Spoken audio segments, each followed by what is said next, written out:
What's up? How are we doing? It's Wire Guitars. Or Wire Guitar. I don't really care if you add the plural. Or the possessive. I'm here to read some patch notes to you. In a hopefully mostly soothing manner. Let me open my stream chat. And then we'll get into it.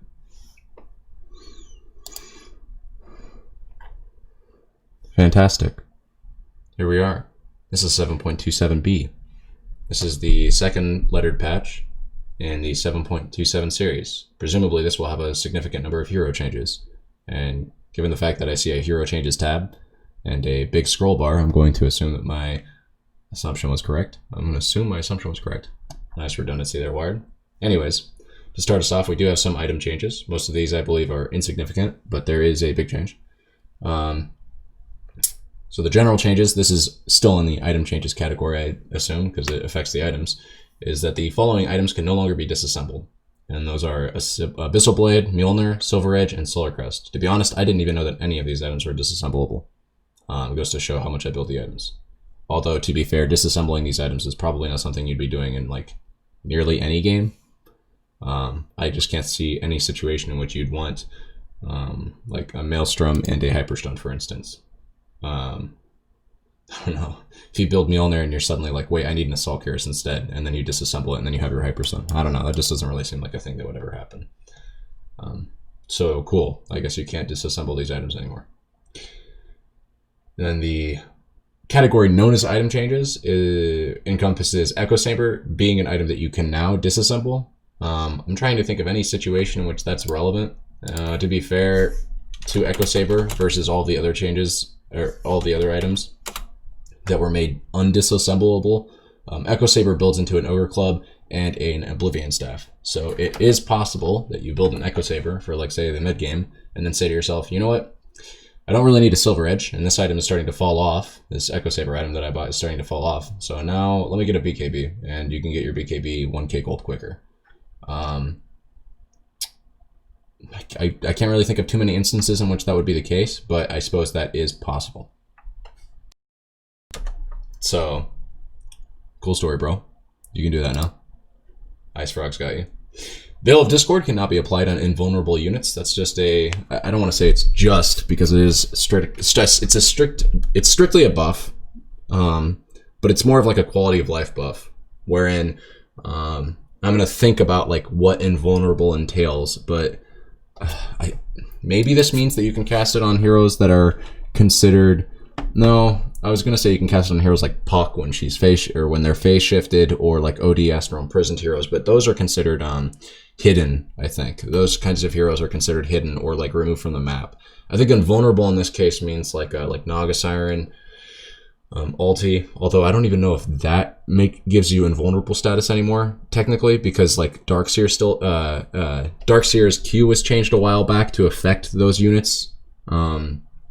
So I'm not entirely sure if Veil of Discord is like, I don't know what this applies to, but it is strictly a buff, as I mentioned earlier, and it's more like quality of life. Wyvern ulti, again, like Wyvern ulti units weren't technically invulnerable. They were affected by damage that Wyvern herself dealt. So I don't know. It's really weird. Like Wyvern could damage all of those units. Or at least the target that she used it on. I don't know. Could she damage all those units? I'm not entirely sure. This is what I consider to be the big nerf of the item changes. This is a 200 gold increase on the cost of Monkey King Bar. Now this, in a vacuum, may not look like that significant, but when you take into account the fact that in 7.27a, they added this 350 gold recipe, and you sort of combine both of these nerfs together, you see that the item went from a 4,350 or 4,250 gold item to a now 4,850 gold item. Or no, my math is wrong. It went from a 4,300 gold item to a 4,850 gold item. And that, in my opinion, is quite significant. Even in a vacuum, a 200 gold recipe increase is it's no insignificant amount. We used to joke, I guess, back in the day when they would nerf an item in a letter patch by 50 gold, like this isn't going to change anything. And I mean, that's mostly correct. 50 gold is usually, it's just like a creep. Usually that's not going to significantly hinder your item timings by that much. But 200 gold is significant, and especially again when you combine it with the fact that this item got added a 350 gold recipe in the last lettered patch, this item is becoming notably worse. And for good reason. It's, well, it was a very, very powerful item. It was purchased on like almost any hero that could justify its build-up. And man, a lot of heroes could justify this item's build-up previously because it used to just build out of straight items and no recipe. Now it has a pretty significant recipe barrier that I do predict will change the heroes that buy this item regularly. Orchid got its attack speed reduced by 5. So I still think this item became better overall since its rework.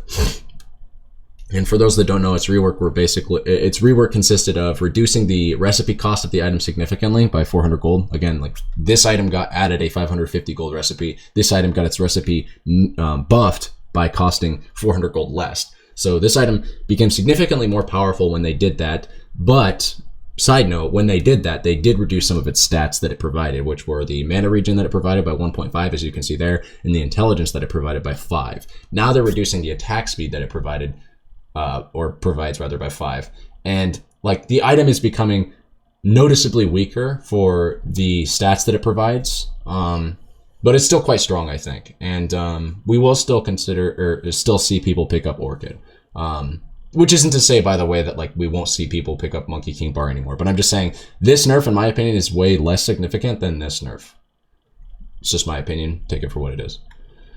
Head of Midas got another buff. Its recipe cost got reduced. I think, honestly, I could be crazy, but I think if we want to see Midas get purchased again, this recipe needs to cost like 1,500 gold again.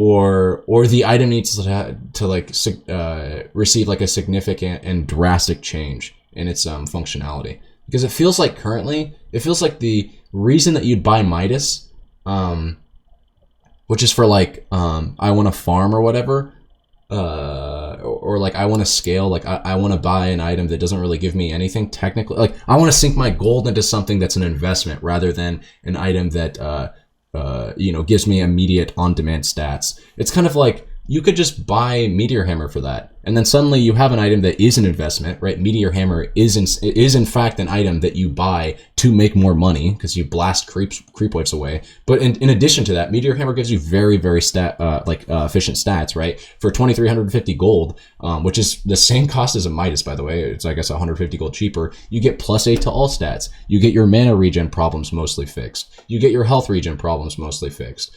You get an active that makes you money in troves, right? If you're a hero like Night Stalker, I've been buying it a lot on Night Stalker recently. It's very powerful on heroes like that don't have wave clear naturally. It feels like all the reasons that you would buy a Hand of Midas in the last patch were solved by just buying a Necro Book. In this patch are solved by buying a Meteor Hammer. And I predict if they nerf the fuck out of Meteor Hammer, which I don't think they'll do. I think the item's in a fine spot right now. But if they nerf the shit out of Meteor Hammer, then we just won't see people buy a Hand of Midas. The people that would have ever considered buying Meteor Hammer would just like switch over to Battle Fury. Or they'd just become bad heroes because there would be no cheap, efficient farming item because Midas is just not that. It just isn't that. The game's changed, Ice Frog. When you buy an item now that's for farming, it needs to actually farm. It needs to actually kill creeps. Midas doesn't kill creeps. Midas gives you 40 attack speed to hit creeps quicker. Cool. That's a huge deal. It doesn't give me any AoE. It doesn't give me any significant amount of wave clear, right?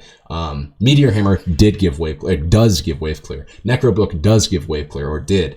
And Battle Fury gives wave clear. So that's my comment on that. Abaddon, this is a nice change. His base health regen got buffed by 0.5. If you don't know, base health regen is something that is for most heroes just set to 0, and your natural strength plus any regen that you're going to buy in lane plus any skills that you have that give you health regen plus standing near towers is how you regen health, right? It's very, I don't want to say it's very uncommon, but it's pretty uncommon to have a hero that actually has above average base health regen, which is above 0 base health regen, and it's for a good reason. Base health regen breaks lanes in a lot of situations. One of the reasons why Riki can even lane in this game is because he has the second highest base health regen in the game. One of the reasons why Ogre is such an oppressive laner is because you just can't ever hit him, right? His base health regen is like 3.5. His base armor is like 8. His base health is like 700 or some shit like that, right? You hit him and try to trade with him, and you just lose that trade every single time. Abaddon's an annoying hero that kind of runs you down in lane. He has high movement speed, low armor, but really, really spammable spells that are all annoying as shit to interact with in lane. One of the drawbacks of one of his spells that he likes to spam is that it costs health to use. This buff counteracts that, and I do think this is a nice buff. Do I think this is going to make him OP? By no means do I think this is going to make him OP, but this is certainly a nice buff, and you should keep a lookout for Abaddon in your future pubs. Also a nice buff on the cast range of Mistcoil. I can't speak to like what this means for the hero outside of just he needs to be like he can now be a little bit less close to you if he wants to cast Mistcoil. Like I don't know what breakpoints this gives him. Probably none, but it's just a nice buff regardless, right? It's almost 100 range. And it looks like they increased the effectiveness on his talents by ever so slightly. These are like late game talents, though. I don't really consider this too significant when the hero's usually played 4 or 3. And his timings are like mid game. Alk gets I guess a cute little, that's a cute little buff, I suppose, but nothing too significant, I don't think.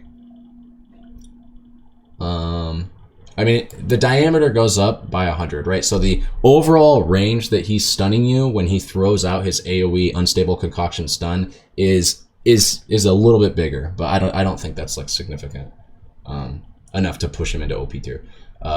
A gets a nice buff. This is a nice buff, but it's not helping his lane phase, which is good in my opinion. Ever since they changed his chilling touch to be like the toggleable launch a right click shit, his lane phase became like he had a lane. He became a laner. He became like one of the several lane archetypes of supports, which is he's now a poke you down laner. And I like this buff because it doesn't address the fact that he's already really good at poking you down in lane. This is a nice late game buff that makes his mana costs less impeding or less abstractive, less of an obstacle to the hero's itemization and ability to perform in team fights. I like this nerf. Fuck anti-mage, but I didn't feel like the hero was OP. Maybe I'm wrong. Maybe I'm crazy. Maybe all of my understanding of anti-mage was wrong last patch. I mean, I never really watched Pro Dota, you guys know that, but like my understanding of this hero in pubs is that like you just out-tempo him. That's how you beat him in pubs. I don't know why he's getting nerfed, but I'm glad to see it happen. Even if this is just ever so slightly, right? This isn't gonna this is not the biggest nerf in the world by any means. Arc Warden gets a nice little buff. Base armor increased by 1 is always something to look out for.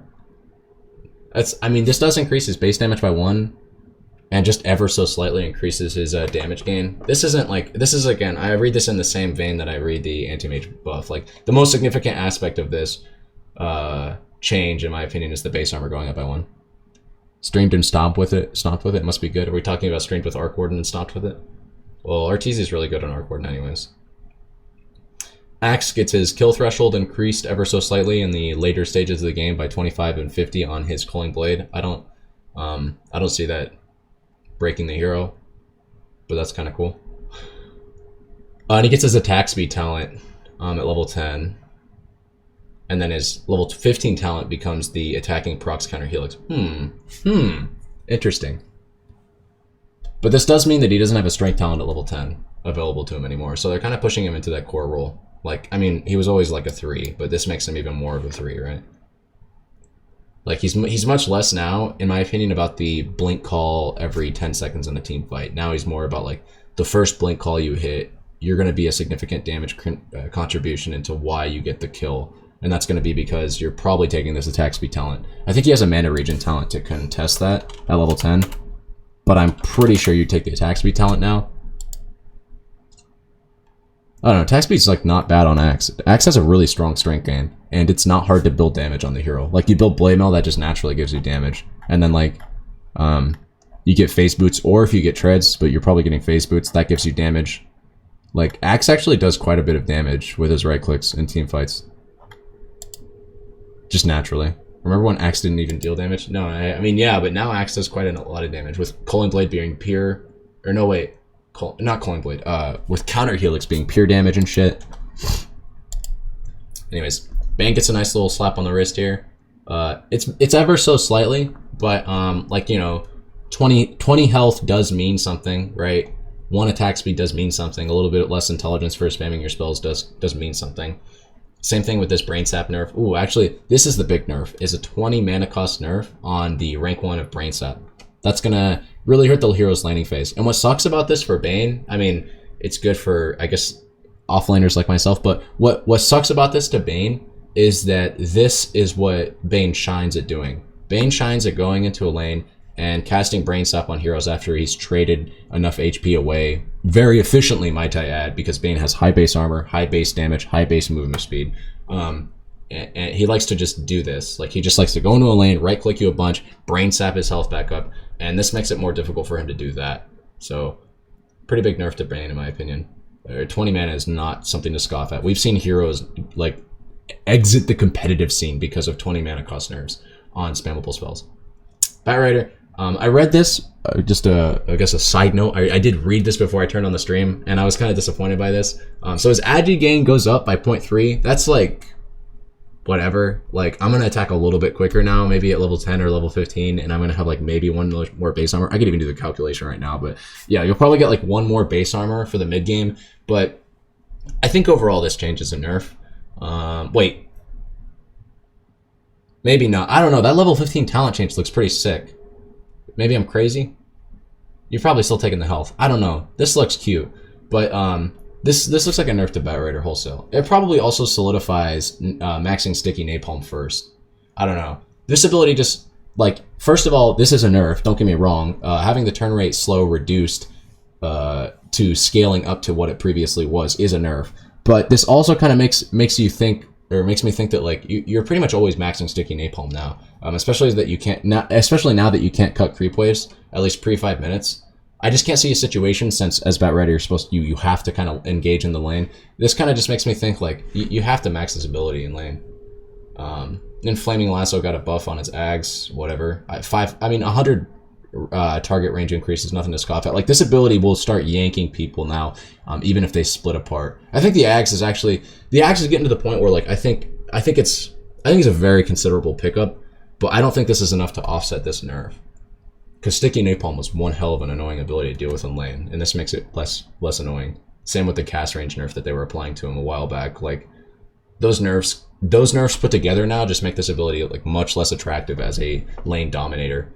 I would like, if they're gonna nerf his like premier, I guess you could say his premier laning skill that makes him so oppressive in lane, I'd like to see them also nerf his counters, because heroes like Weaver and heroes like, I don't want to say Slark, but like heroes like Legion Commander or heroes that have natural purges in lane are becoming like even more annoying to play against as Batrider, now that you can't cut creep waves and now that you can't really do much against them.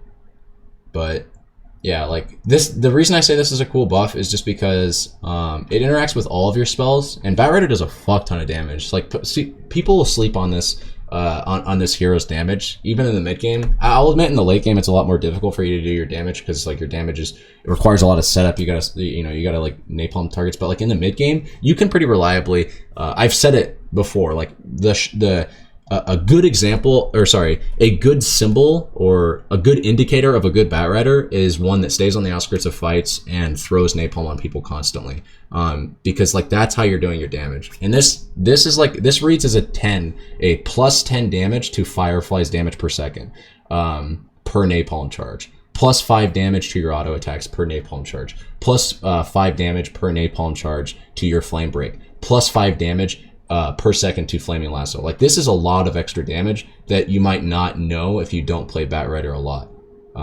added to Sticky Napalm. So this is like a cute change. I like this. I shouldn't say a lot, but like, because again, the conditions for you to take advantage of this are dwindling around the time you hit level 15. But it is notable. Take the DPS of Flame Break and add 2 seconds. How much is that? Or wait, what are you saying? Let me be abundantly clear. The way that Firefly calculates its damage is in half-second intervals. So What this means is that the effectiveness of Sticky Napalm's damage is doubled. What I'm saying is, when you cast Firefly and you Firefly over somebody, they take damage every half second. And the reason that is so that Sticky Napalm has an opportunity to check for itself, I guess, or rather, it's so that Sticky Napalm can apply twice. So when you Sticky Napalm, so I can show this in a custom game actually. Because I'm gonna put this on YouTube, and it's probably confusing if I don't demonstrate this.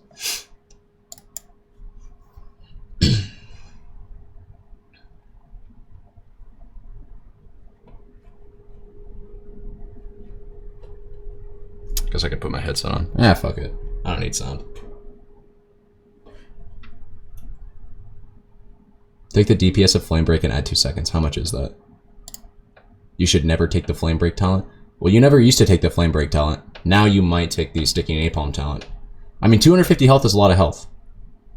And if your main complication as Batrider is lassoing people and surviving throughout the duration of your lasso, then you will take the health talent. I'm just saying in games where you're owning and you need to become more of a core, the Sticky Napalm damage talent is nothing to scoff at. And I'll just demonstrate that right now. So again, like, a lot of people don't know this, but the way that Batrider's damage works on his Firefly is it ticks in half-second intervals. And I'll demonstrate this right now, right? So it says damage per second. You might be like, oh, it does 10 damage per second. That's wrong. It does 5 damage every half second. And I'll show that. See? 3, 3, 3. And this is going every half second. What does this mean for Batrider? Well, it means that if I level up and I put a Q on him, it's ticking him for 7 every half second. Look at that. That's 7 damage every half second. That means that this ability that says, right, like, whoops, this ability that says I'm going to add 10 extra damage to your spells is doubly effective on Flame Break, or Firefly. Because instead of doing 10 damage instead of doing 10 extra damage every second, you're doing 5 extra damage every half second. Does that make sense? I hope that makes sense. No, not 5 extra damage every half second. It means you're doing 10 extra damage every half second. Sorry. I didn't explain that all that well. What this means is that this spell that says 10 extra damage doesn't actually give 10 extra damage per second. It gives 10 extra damage every half second. So it does 20 extra damage. That's why when you're in a lane with somebody, like, this is your best ability to level up. Is because when you level this ability up to level 2, it gives you 15 extra damage, but that's not actually 15 extra damage, because when I Firefly over somebody, right, it's giving me, look at that, 22 damage per stack, right? And that's every half second that it's checking for that damage. Does that make sense? So it's not just doing 22 damage every second, it's doing 22 damage every half second. And of course, that's because of magic resistance, right? That it's only doing the 22. Like, magic resistance being that this says 10 damage per second, this says 15 damage per second, so you'd think like 25, well, it's only 22 because of magic resistance. It gives 10 per tick. 10 per tick, exactly. 10 per tick, and if you didn't know, this ticks every half second. It doesn't even say it there, you have to check it on the wiki. But this ability ticks every half second, which is why if you're able to get on top of somebody with Firefly, right? So Firefly, when you level it up, it does increase the movement speed bonus that you get from it, quite significantly, might I add, like by 3% per level. But if you're able to get on top of somebody, you shouldn't be leveling Firefly for damage. You should be leveling Sticky Napalm, because the damage checks every half second for this ability. So the more points you put into this, the more damage you get overall. Also, this slows your target, probably makes it better for your allies in general. Like, it's just a really good ability. Like, the slow amount on it goes up, and now the turn rate amount. Dude, that's so significant. Like, look at this. Dude, this hero's fucking ruined. That's so gross, dude. You can turn around now. You're facing a Batrider, and you can actually turn around. Alright, I'm triggered. I'm not playing Bat for a while. That's such a sad nerf to see go through. Damn. I didn't realize how significant that was until I tested it. Alright, anyways. Beastmaster, Call of the Wild Boar. Okay, these are the Beastmaster nerfs that we've been waiting for, right? Except not really, because it looks like, so Boar costs more mana, but Axis costs less mana. And I think his talents got buffed. So, I guess ever since the Necrobook changed, this hero's been in a fine spot, maybe? I'm not entirely sure. He hasn't been able to farm out of control, so they didn't even really hard nerf him like you'd think they would. So shitty. Bat was one of my better heroes that I never play. Yeah, I like Bat. A lot of things aren't written in the ability tooltip, yeah. On a lot of heroes, that's true. No more turn rate abuse, indeed. Not as much, anyways. It's going to be significantly harder to abuse somebody's turn rate in the early game as Batrider. That is for sure. This is I don't even know what to... I like no comment on this change. I have no idea. I have not been playing that much Beastmaster recently since he's been so overpowered. But I used to play a lot of Beastmaster when he wasn't overpowered. Bloodseeker. Intelligence increased. Cute. That's cute. He can cast a Blood Rite probably like once more in lane now. Ooh, Blood Rage got reworked. Increases your attack speed by whatever, and your spell amplification by whatever. Drains whatever max health per second. Self or ally hero cast. You can't cast on enemies. Provides half attack speed for allies.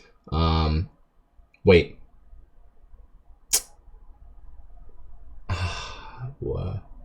How does he gain health then? Oh, through Thirst. Okay. And it costs mana now too. It's not lethal damage. Blood Rage can now be cast without interrupting movement. Ooh, that's okay. This is a good spell. This is a very good spell now. That's crazy. Thirst also gives attack speed, right? Yeah. Wait, no. Thirst doesn't give attack speed. Oh, it says it right there. Thirst no longer provides attack speed. Thirst now provides some percentage of max health as a heal for creep kills and for hero kills, granting half healing if you are within 300 radius. Okay. So Thirst is now like a movement speed. It doesn't like when your lane is hard for you if you're leveling up Thirst and your other lanes are winning. Like it's a little bit more of an independent spell. It's not like your every spell or your everything. It's not like your bread and butter. Like you basically you're not tunnel visioned into leveling Thirst in lane anymore. I don't think that really frees up his skill points though. I feel like Bloodseeker has like a big skill point crisis where in lane your farming tool primarily seems to, or like I don't know, it's weird. You want to level Blood Rage because it's, or not Blood Rage, Blood Rite because it's your farming tool. Now maybe you level Blood Rage because it's your farming tool, kind of. Like it gives you reliable attack speed, but like it's not AoE. I don't know. This is an interesting change. I do think this is a buff though overall. Even though you're going to be losing some health, like you can cast this ability without moving now. Or without having to, like this ability has no cast point and it gives you cracked out stats. Yeah, I don't know. I think this ability I think the hero got better overall. I'm not sure. An interesting rework for sure. A lot of things aren't written. No more turn abuse. Nerfs. Blood Psycha is kind of the old one. You can gride your allies by reducing their health. Troll your allies by reducing their health. Be ready to get trolled by an angry Bloodseeker. I think you still need Thirst. It's weird because like this gives you movement speed, this gives you attack speed now. And again, you want to level Blood Rage or Blood Rite at some point because like that's your farming tool. Interesting changes. Bounty Hunter.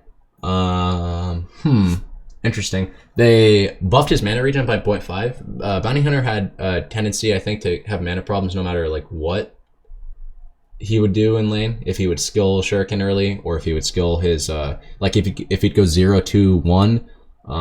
You kind of had mana problems eventually, although you'd have mana problems like, well, you wouldn't have as many mana problems. Certainly if you skilled Shuriken at level 2, you'd have mana problems very quickly. Because that ability is a very restrictive mana cost. This kind of offsets that. And this track buff kind of offsets that. I like the damage spread change. I like it when they localize damage a lot more. Or more. Reduces some of the RNG. I still think damage spread is important for Dota to have like sort of an identity as a MOBA versus League of Legends. And I don't mind there being some RNG in the game. But when there's like this much RNG, like Chaos Knight, doesn't Chaos Knight have like a 30 damage spread or some shit like that? That's crazy. It's like sometimes you hit a creep and you hit like a wet sock. And then other times you hit like a Treant Protector. It's kind of nuts. What's his damage spread? Yeah, 51 to 81. That's a 30 damage spread. But he's Chaos Knight, so that's like in his identity. Okay, so I clicked it once and then I threw my shit off. And then, so he got his talent change to level 10 to plus 40 Janata damage as opposed to plus 20 damage. And then plus 20 movement speed is the other option. Cool buffs, cool buffs. I think. I mean, plus 20 damage versus plus 40 Janata. I think this is a good buff. I think this change overall is a good buff. I don't see any like anything in here that seems like a nerf. Thunderclap got buffed. Cool shit. This is so they need to remove that hero duration shit because it's same duration for heroes and creeps. It says no longer has a separate value for creeps. I think that's a nerf actually. Did I say that was a cool buff? I think that's a nerf. Let me try to remind myself. They changed this a while back because Brewmaster had a really oppressive lane. So I can't remember if they changed it so that the hero duration lasts longer or if the Let me just look.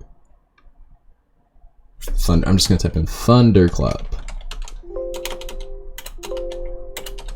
Did they make it so that it lasts less time on creeps because he was just like clapping people in creep way? Well, let's just look it up. Come on, dude. Are you fucking kidding me? You're not gonna tell me what patch it was?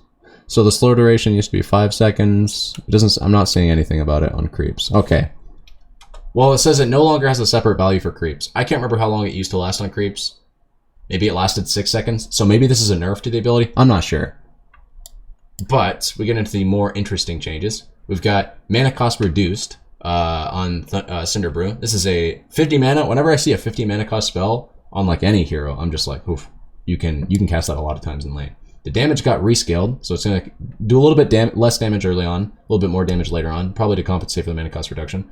And the backswing animation, this is completely irrelevant. You will always cancel every backswing in every single game of Dota. If you are finishing your backswings in a Dota game as any hero, you are playing in the Herald bracket. Like, you always cancel backswing animations. Full stop.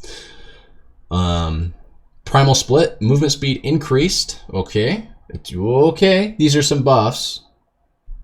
These are just some buffs. And so so I just said what I said about backswings, but I will say Brewmaster ulti is one of the hardest for the 10 to 15 seconds or whatever it is, I think it's like 12, 14, 16, 18 or whatever seconds if you get Ags with Primal Split that you cast Primal Split, Brewmaster becomes one of the hardest heroes in the game. And it's very difficult to micro your fire panda while you're also microing your other things. So this backswing, even though you should cancel it if you're a god, actually might be significant.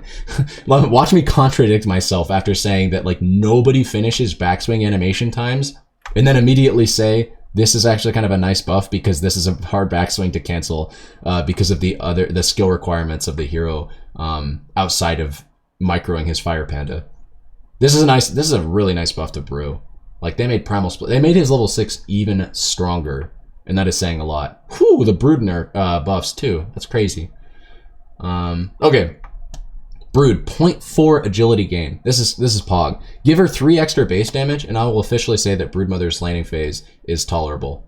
Incap Bite got its slow increased by like 4%. I remember a patch that they changed it or buffed it by 4%. This used to be a 12% slow at level 1. Now it's a 16% slow.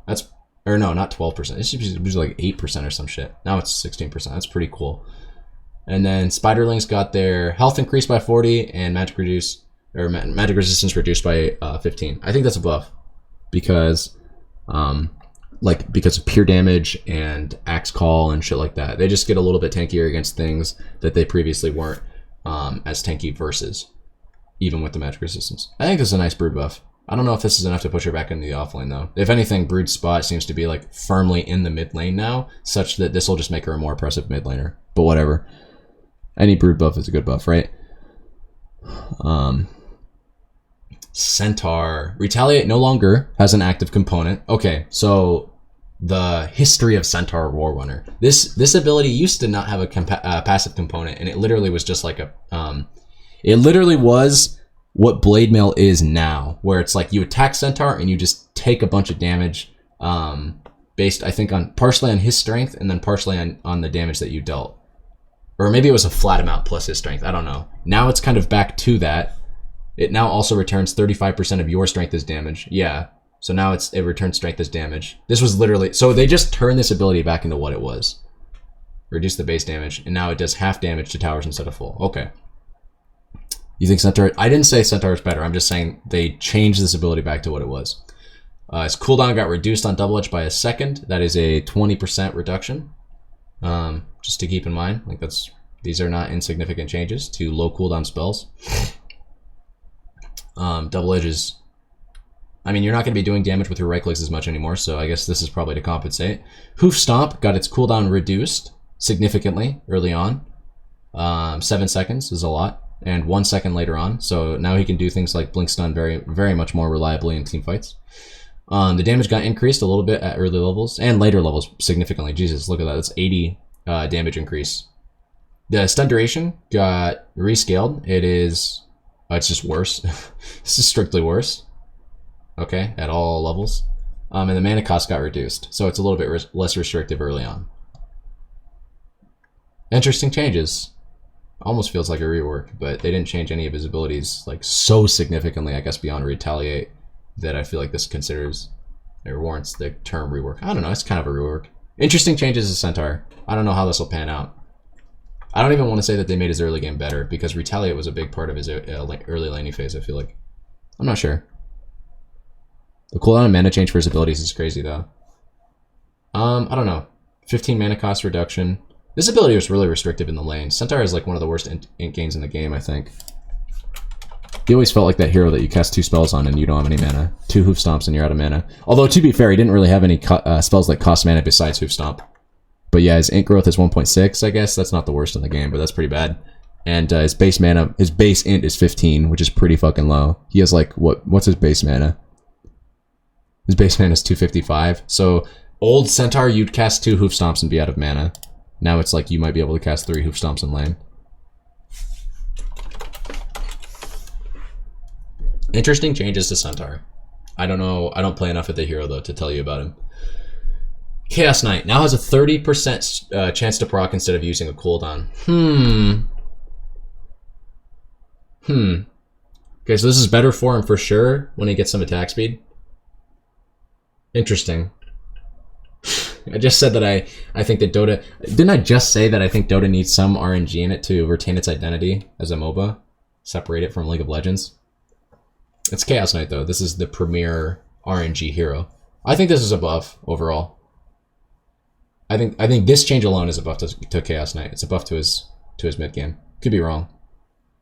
I mean, it does reduce a lot of his burst, right? It used to be he'd stroll up in a team fight, he'd roll up in a team fight, right? Roll up in his Maserati in a team fight. He'd ult, and then he'd reality rift somebody, and that hero would get deleted if he had like Armlet and something else. Now it's like that target might get deleted. Who knows, right? 30% is pretty reliable though for 4 illusions hitting you. Oh, he doesn't have 4 illusions anymore. They changed his ability so much. Okay. All right, they finally did it. I've been saying this for years, literally years. You could go back, well, you can't because I unlisted them, but if you were able to go back to watch my 2016 patch analyses, I would always say this every single time. I said Chaos Knight's biggest problem is he doesn't have a farming mechanism. If they change Phantasm to have a like 75 or 60 second cooldown, the hero will have a farming mechanism. They've finally done it. The Madman did it. He gave Phantasm a low enough cooldown such that you can farm with it, right? Because these illusions are strong. Chaos Knight has like the best illusions in the game. People talk about Phantom Lancer, he has crappy illusions. They talk about Naga Siren, she has crappy illusions. Terrorblade, but crappy illusions. Chaos Knight has good illusions. They're the only illusions in the game that are considered strong illusions, which means they don't get popped by mana drain or other illusion killing abilities. Also, furthermore, they do 100% of his damage. 100%. This hero has some strong illusions. They also gain 25% extra magic resistance. This ability is good as fuck. It doesn't create 4 illusions or 3 illusions for you when you first cast it. It scales up now, but this is a farming mechanism now. This is a good skill. Its mana cost got reduced too. This is a good buff to Chaos Knight. He was one of the worst heroes in the game, I think, but I think this change alone will like bring him out of the depths. Pros will have to at least like lab him a bit, see what they can do with him. Take him into the lab, get your lab coat on. Arteezy, get your goggles. Apply some deep chemistry. None of that sulfite shit, man. You're gonna have to whip out the magnesium, the uranium. You're gonna have to whip out the uranium. Go to the fucking lab. Get Meme Hammer Chaos Knight or something. No, don't get Meme Hammer. Anyways, Clink's maybe get Meme Hammer. I don't know. Clink's intelligence gain got increased. His attack point got improved. So these are big buffs. Well, at least his attack point got reduced by 0.3. This is a big buff. They better nerf the fuck out of Clink's to compensate. Uh-oh. I'm not saying nerfs. Attack damage got increased on Searing Arrows by 5. Mana cost got changed to 12 at all levels. I do like this nerf. This is something to compensate at least. Strafe is a basic ability again. Grants whatever the fuck attack speed and 100% of gate. Oh, dude, they're changing Clink's back. They changed Clink so many times. I don't even know what the hero does anymore. I literally don't. Like, this hero's been changed so many times. It's stupid. Just change him. Literally just change him, right? This better be the last change I see to Clink's ever, okay? I don't ever want to see Clink's get a change or a rework ever again. Because I'm so sick of them changing strafe. It evades shit. It doesn't evade shit. It gives you attack speed. It's an ultimate ability. I don't know if it was ever an ultimate ability, but like Burning Army gets added, Death Pact gets removed, then they add Death Pact back because people are complaining. I don't know. Just this better be the last time they rework and we have an identity crisis with Clinks, because I am so sick of this hero being a pseudo carry and then a 4 position all at the same time. Like, I'm so triggered. Anyways. Skeleton Walk now provides invisibility and movement speed. I thought it always provided invisibility and movement speed. Like, see, this is what I'm talking about. What was his movement speed ability giving, or movement speed giving ability previously if it wasn't Skeleton Walk? I could have sworn this ability did give movement speed. Strafe is a basic ability again. Again, wasn't it always a basic ability? Or no, it was Skeleton Walk. That's right. Okay, so Skeleton Walk gave him Strafe. What did they change then? Oh, they changed Burning Army. Burning Army is no longer his ulti. So Death Pact is his ult. I'm triggered. I'm just triggered. I don't even want to read these changes. I'm so mad. I don't even play Clinks and this makes me upset. If you're a Clinks spammer, you have to be upset about this, right? Because this is literally like, what, the 5th time this hero's been reworked, like very significantly? Like we were talking about Centaur Warrunner getting a rework, right? This is a rework, and they've done it to him like 5 times throughout his lifespan as a hero over the last 3 years. Whatever. Does not end invisibility when casting his spells. So you can walk up in Burning Army or Death Pact, or rather, I mean, this is an axe. You can walk up with Skeleton Walk to like you can Skeleton Walk from your side of the map, walk to their side of the map, walk near a hard camp, Death Pact a creep, and then go walk to your destination, presumably the enemy support, and pop them without using a second Skeleton Walk. That's a cool buff to his ganking prowess. I'll give him that. This hurts his laning phase overall, I think. I'm not sure, but having this ability cost 12 mana at all ranks is kind of a nerf. Death Pact getting changed to his ulti significantly hurts his laning phase, because now he no longer has basically infinite regen. He's no longer a Morphling / like a Slark at level 6 at level 1 or level 2, and that's a cool change. I like this. They nerf his laning phase, or at least they nerf the aspect of his laning phase that made him so stupidly oppressive to lane against, which was that you could never harass him down, and it was really hard to all in him because he just moves really quick. He has invisibility. He has like 1500 HP or 1200 HP or whatever at level 3.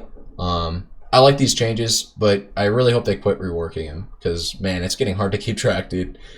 Clockwork, Rocket Flare got its vision reduced by 2, and then he got a level 15 talent change to make Power Cogs harder to kill. I think this is good. I don't know. I mean, this is obviously a nerf, but would you prefer 12 strength, making yourself a little bit tankier, or Power Cogs being a little one extra hit harder to kill? I'm pretty sure you'd prefer the latter. This seems like I don't know. Strength, you say? 240 HP? Or your Power Cogs get even more annoying? I don't know. Power Cogs were a big part of the hero. I think this is a buff. I'm not sure. Movement speed got increased on Crystal Maiden. Ooh, you gotta be careful of buffing her movement speed. Base int got increased by 2, but her base damage got unchanged. Freezing Field's radius got reduced. The Scepter delay got reduced. I'm not sure what that means. I did not think that this hero was overpowered. These are like very light changes. I think the base movement speed increase though is significant. You always got to be careful when this hero gets movement speed, because Crystal Maiden and movement speed do not go together that well for the lane phase or for really for anything. Like Crystal Maiden having movement speed is not a good thing. Oh, it applies Frostbite every 2 seconds. I did not realize that. So this is a buff to her Scepter. Interesting. Damn, Darkseer got... So this is... Okay, never mind. So this is +6 agi. It's not +1 base armor. It's +6 attack speed. Interesting. Still an interesting change, though. Vacuum got its mana cost reduced so much. What? Look at that. That's 40 mana at all ranks. That's crazy. And its damage got increased. You're gonna skill this spell in lane now. And its cooldown it says it got refined. This is the meme change. Whenever they do this, this is a meme change. From 60 to 60.0. They always do this to Darkseer too. They always meme on this hero. I think IceFrog knows. IceFrog knows that the community sees Darkseer as one of the most bullied heroes in the game. You can now stack stack with vacuum for the memes. Refined. I like that. Cooldown refined. The slow duration went up by 0.25 seconds. Cool changes. They did not touch Surge or the W, the Ion Shell. Oh, they did. They did. They actually did. I take that back. So Ion Shell Radius got moved to his level 10 talent, and then his level 15 talent, does not heal, maintains health percentages. So if you cast this on a, okay, interesting. What the fuck? So Ion Shell is like it's like a pseudo shield. It's like if you're low on HP, it's not going to be as much of a shield, but if you're at max HP and I put Ion Shell on you, that's like basically 400 extra max health. Then his level 15 talent got changed, wall of replicate damage. Okay. These illusions always did a good amount of damage, right? The outgoing damage on these illusions? Yeah. They did 70, 85%, and then 100%. So now they do 95%, 120%, right? Yeah. Or 110% or 120%. 25%. I don't know. These are two interesting talents. The max health, we're gonna have to see how broken that max health is. 400 max health could be a lot, because you could put 2 high-end shells on somebody before a team fight starts, and then they're 400 HP tankier. Cool shit. Cursed Crown becomes a more penalizing ability if your allies are nearby, or not more. Sorry, it becomes more impactful if you land Cursed Crown on somebody. If you actually land it, like if the crown connects. Like they don't purge it or use it, or I think or they don't purge it or something, because like it's got a bigger AoE. Terrorize return on Jex got increased. So what this means is that Terrorize comes back to you quicker, so that you can use Bedlam again, or so that you can use Bedlam. And then they increased her, they changed her level 10 talent to have a increased stun duration on Curse Crown, and then her level 15 talent saw a reduction in Shadow Realm's cooldown. Damn, we have a lot of notes still to go over. I'm gonna have to rapid fire some of this. Some of these talent changes are pretty insignificant. Like these are just numerical changes to Dazzle. Probably won't mean too much, but they're still buffs. Nice buff to the cast point on Crypt Swarm. Cool shit. Ability got way easy. Like that's a 50% reduction in cast point. I'm gonna have to play some more Death Prophet off lane, because his ability got buffed. Pretty cool buff too. Kinetic Field Radius got increased, so its diameter got increased by 20, radius got increased by 10. It's just a bigger spell. It's going to be easier to land those Glimpse Kinetic Fields. Glimpse Bug with no, I don't care about Glimpse Bug. You can change it. That's good for you. Kinetic Field cooldown. Level 10 talent is you can reduce the cooldown on this by 2. I think you're going to take that. 8-second cooldown. You can get it at level 10. You're probably not going to have Kinetic Field maxed by then. You'll probably just take the skill point in Kinetic Field. But, like, when you do eventually take your level 10 talent, I think you're going to take that talent over the other one. That's a cool talent. Damn, this hero is all about spamming Kinetic Field, though. Yeah. Disruptor became a hero that necessitates the enemy buys a BKB against him even more, basically. It's like, if this hero already wasn't a hero that you need to buy a BKB against, now he's even more so that. Doom got a base armor. Oof.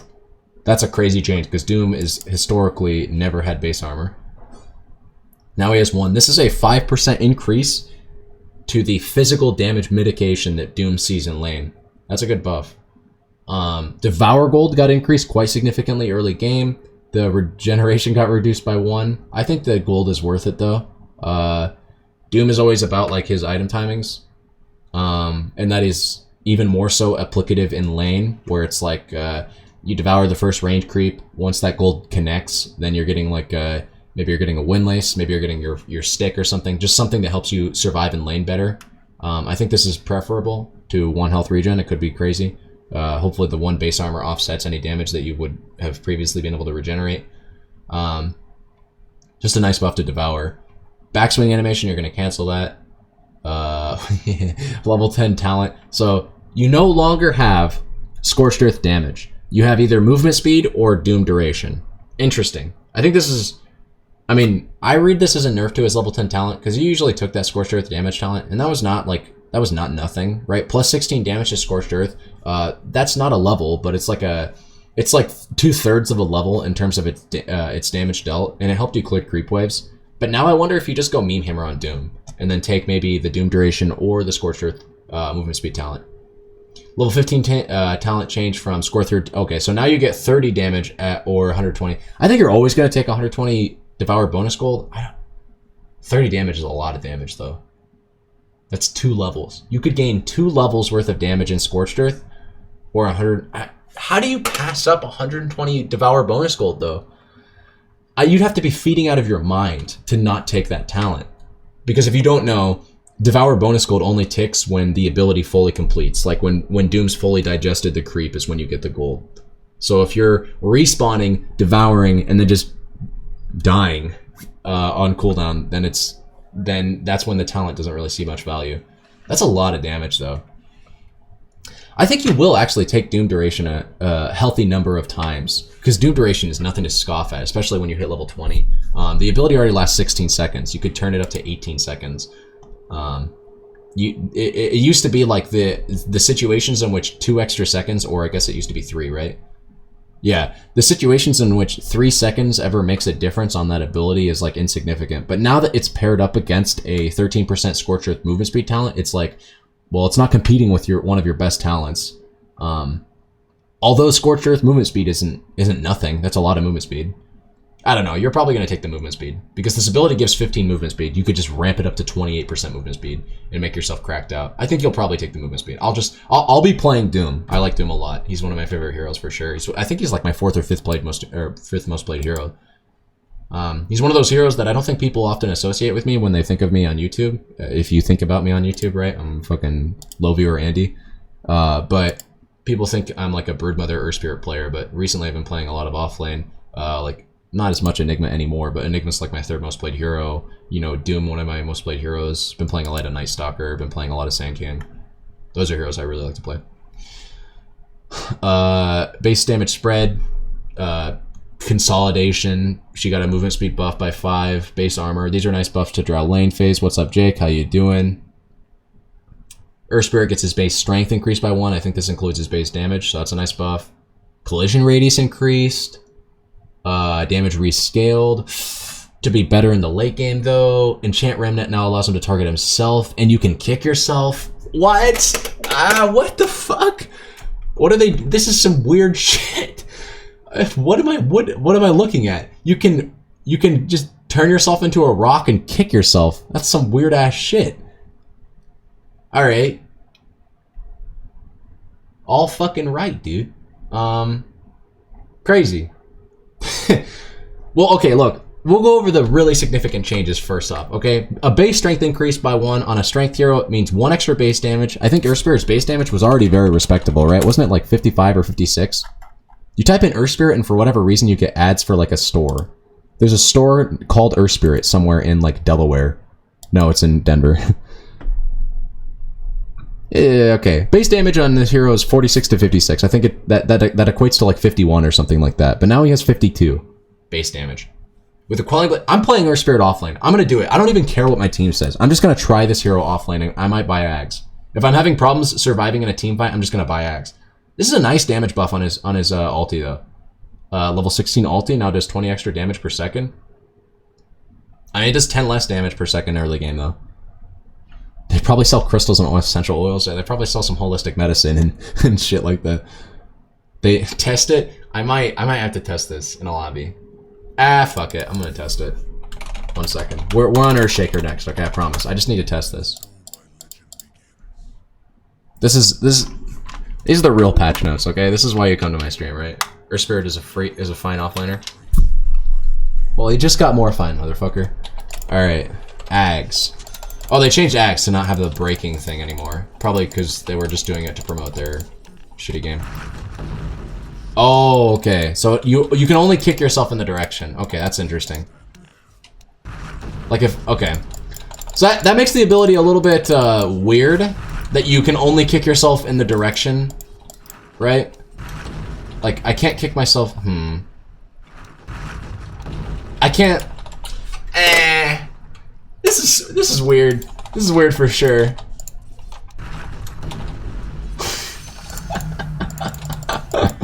It's funny as shit though, dude. It's weird to use though, cause like you have to face the direction. I don't think we're gonna see this done too often. It's kind of wonky too. Like you can't immediately kick yourself. You have to or can you? Am I crazy? Maybe I'm just bad. Yeah, there's a bit of a delay. Like from when you turn yourself into a stone. It feels like there's a delay anyways. It feels like there's a delay. The fact that you can't change or like aim this shit at all, you literally just have to be facing the direction is awkward, I'm not gonna lie. It's definitely an escape tool though, I will give it that. Because you really launch boulders. I don't know how I feel about this. Weird shit. We're gonna need to see some technology. Alright, Crick can go to the lab with that and come back. He'll report his findings and we'll all be better people for it. Yeah, see, look at this. It fucking bugs out.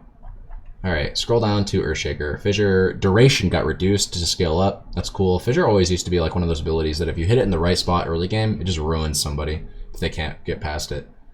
Basically, Earthshaker is one of those heroes, when I see him as a first wave pick, I always just thought to myself, like, when I see Earthshaker in my games, I'm like, okay, better pick a hero that doesn't care about Fissure, right? Better pick a Batrider or pick a hero that, like, and the hero has to have, like, an early game blink, because that's when the hero's going to fuck you up if he's good.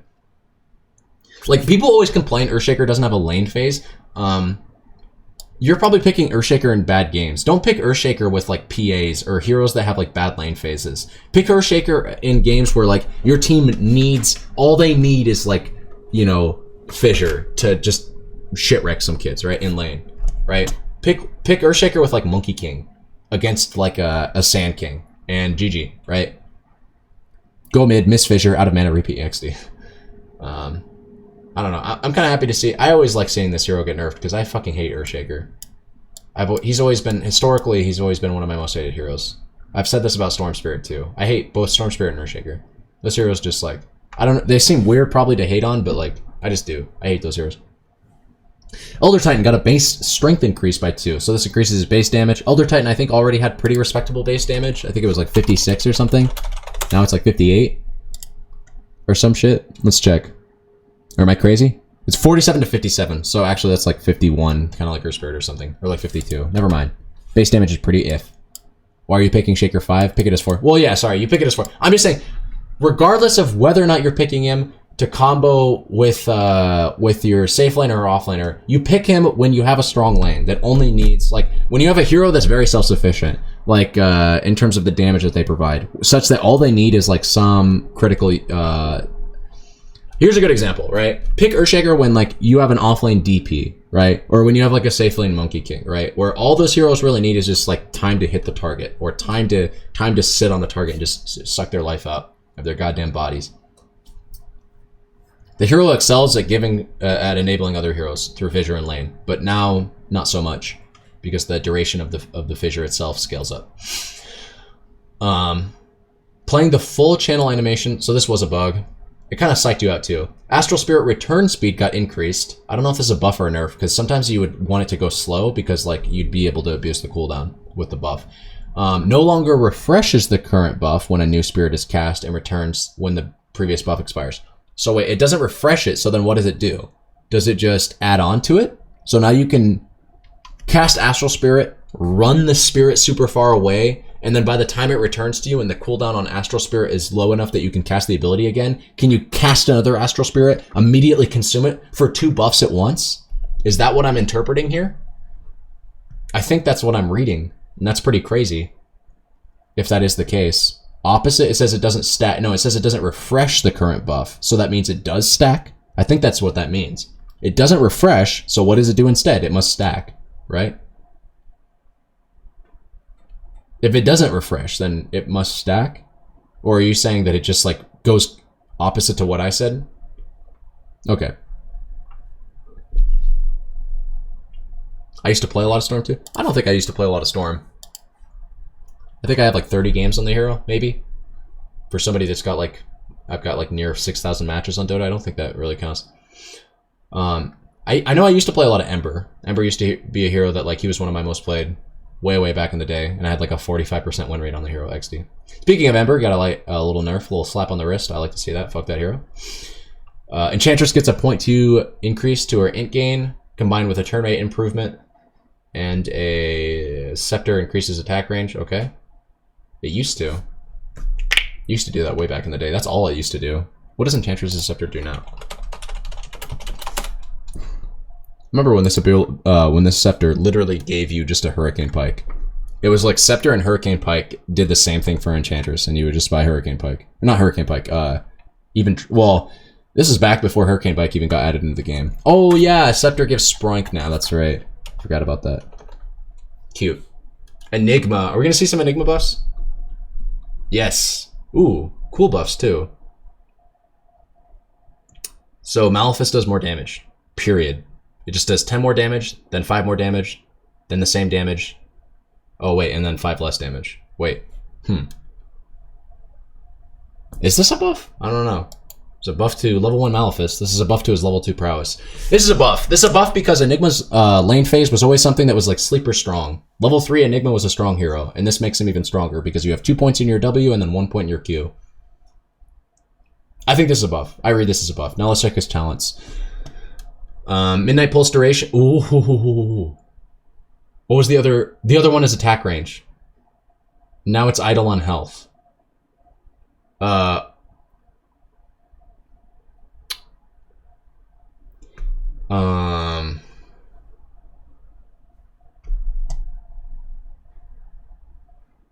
I read this as a buff. Plus 4 seconds on Midnight Pulse. That means you can D-push wave stronger. The other one is idle on health, which I don't think you care about. I don't know, maybe you care about. I'll have to try both. Midnight Pulse duration means that, again, like you can D-push waves. It kind of inadvertently reduces the cooldown because it means the duration on it is up longer. So the downtime of the ability is lower. I don't know. I think I like these changes. I think this change is like sleeper good. Not going to be amazing. Not going to be like something that changes the hero on like a tier list chart from like B to A, but it does help the hero because, again, like I said, this helps level 1 Malefice do more damage, which means his level 3 all-in is stronger, and his level 5 all-in is stronger too because it does 5 more damage. It's going to do 5 less damage at max rank, but I don't know if you even really care about that because by that point, you know, you're Black Hole kids. Interesting change. Time Walk the Scepter AoE, because if you don't know, when you get Scepter on Void, it makes it so that when you Time Walk into people, the target that you land at gets applies a time lock to everybody. So when you Time Walk in, it applies 1 time lock to everybody. So the AoE for that is 100 radius bigger. So why did they give Earth Spirit Ags a self-cast? It makes it OPSL. I don't know. It's wonky to use. We tested it in game. You can't choose the duration that you're kicking yourself to. You just kick in the direction. You can't pick the direction. No, not ES-Ags. What are you talking about? Void Scepter. Oh, okay. I see what you're saying. It's a strong Ags, I think. I'm not sure. It's certainly a strong Ags synth. I don't know if you want to spend 4,200 gold to buy this when you're a carry of Faceless Void, though. Maybe as an offlane? I don't know. Grimstroke got his attack range increased by 25. I don't think this hero needed an attack range increase. Wasn't this hero like... This hero's so strong in lane. Why would you buff him? Specifically his lane. Whatever. Gyro gets a buff? Yeah, just wholesale buffs to Gyro. I don't like to see any of these changes. This hero counters Enigma and Broodmother in lane. Fuck that. Why would they change this shit? Alright. Guess he's a weak hero. Buffs to Huskar. Base damage buff. What? No longer deals damage to Roche. I guess they hurt his Roshan potential by a bit, but they increase his base damage. Invoker gets a base damage improvement. Force Spirit Melting Strike no longer has a mana requirement. I think that's like niche. It was very, very seldomly did these things ever run out of mana. No longer triggers spell events like magic. I never knew this. Invoke triggered magic stick. Interesting. Did not know that. Huskar can't Roche now? I don't think that's the case.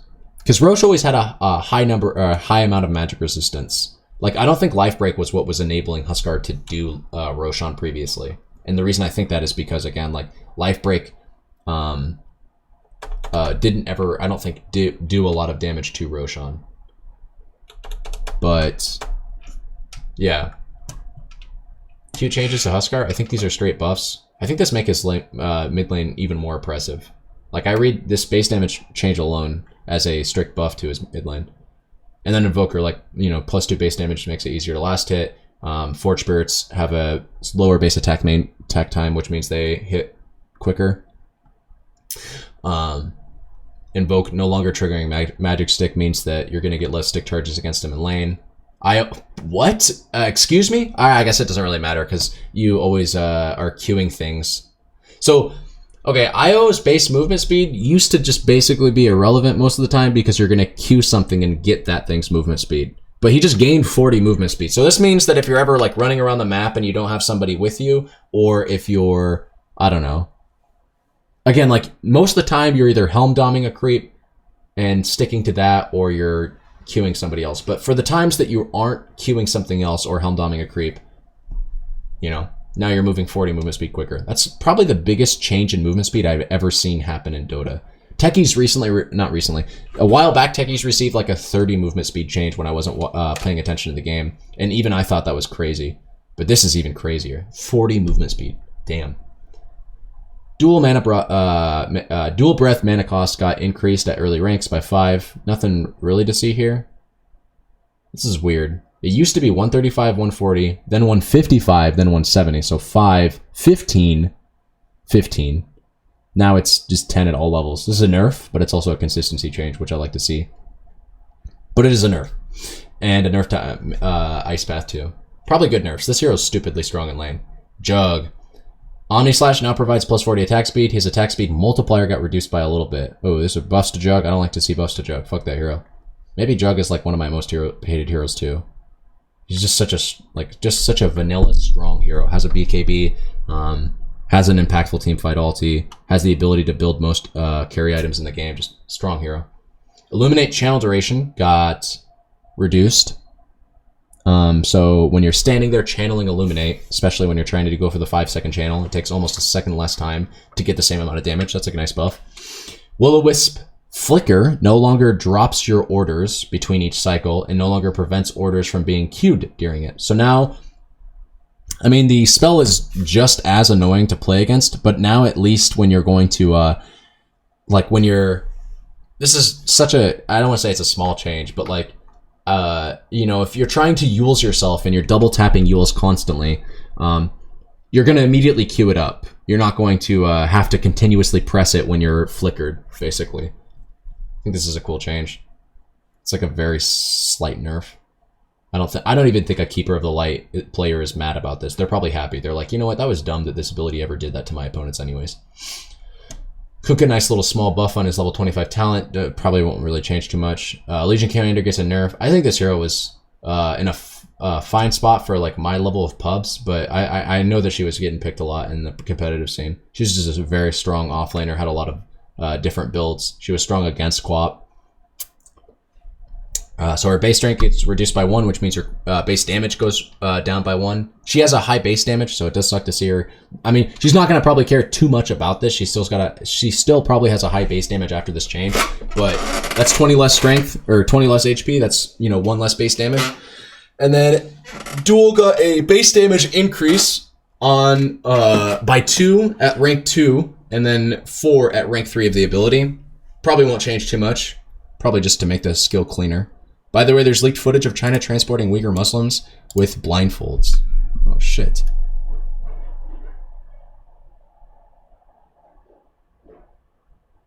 Oh, damn. Crazy shit. They shave their heads too, that's crazy. Oh my fucking god. Look at what it does to the patch notes when I click on other things. Okay, we're gonna try to rocket fire through these. Leshrac, this hero's in a shitty spot. Got a base damage increase, but his attack range went down by 25, probably to compensate. Base strength, strength growth got increased by 0.2, so this means 1 whole point every 10 levels. He's going to get 1 extra strength every 10 levels. That's cool. He'll be 20 HP tankier by level 10 after this change. And the Scepter, I think what this does is when you get a Scepter, it makes your E cast when you have your ulti up. I think that's what it does. And this means that it'll cast more often. That's what I think happens. And then some talent changes that I don't know if they entirely even matter. Like they changed the mana talent at his level 20, or his level 10. And then at level 20, they changed his health talent to 1 second Lightning Storm slow. His 25 talent got changed from Lightning Storm slow to Lightning Storm damage. Cool shit. Helps him scale in terms of damage. You're going to itemize towards Bloodstone and Octarine more often, so health probably isn't going to be that big of a concern. You're probably just going to be concerned with like dealing damage after BKBs on this hero, especially as BKBs start to fall off in the duration. Ooh, Lifestealer buffs. I don't like to see that. That's a huge buff too, I think. Lich got his talents changed to more flavorful shit. It's just not stats anymore. Not like 15 movement speed is a stat. This is a change to his an ability. This is a stat. This is a change to the way he uses all of his abilities. This is a, well, this is the same. I mean, these are both, cast range is a stat, but like it's a more interesting stat. I feel like more like fundamentally, it's a more interesting stat. Then Chain Frost damage got the level 20 cast range talent got changed to Chain Frost damage, and the level 20 talent, the other option got changed to from 2.5 second Frost Shield to plus 4 second Frost Shield. That's pretty cool. Frost Shield's a nuts ability. I can't remember if you can dispel it, but if you can't dispel it, it's basically a 50% damage reduction for like 6 seconds or whatever the duration of the ability is. 10 at level 20 or whatever it is. That's crazy. Says Lifestealer's minimum base damage got increased by 4. So what this does is it makes his spread. This is a, oh my god, I'm completely out of water. And my throat's getting dry and we're not even halfway through the changes. I'm gonna have to get more water. Let me check Lifestealer's base damage. So Lifestealer's base damage, this is before they update the wiki, used to be 42 to 52 at level 1. Now it's going to be 46 to 52. So what that means is 46 to 52. Calculator. So 46 to 52 has a 6 damage spread, which means that if you just add 3, this hero's base damage went from probably like, right, wait, am I reading this right? Yeah, 46 to 50. So it went from like 48 or 47 to like 50 or wait, no, I'm fucking crazy. It used to be a 10 damage spread, so it went from 47 to 48. No. What? 52 minus 46. So it's 6. That means if you add 3, the standard deviation is 3. You just add 3 to 46, it's 49. So his base damage went from 46 to 49. So this is just a, like, basically a base damage increase. This is minimum base damage increased, but when you increase the minimum, you're localizing the spread more. This looks like a nice buff to Lifestealer, though, in terms of his ability to both harass enemy laners and also last hit creeps, which is, I think, usually what you want to just do in lane. And some talent changes, just some stat talent changes, so they're not that interesting. Just straight, important to note that they're just straight buffs. Laguna damage got increased, 50 damage at level 1, 50 damage at all ranks, that's cool. 50 damage is nothing to scoff at. It's a lot of damage to give to a spell.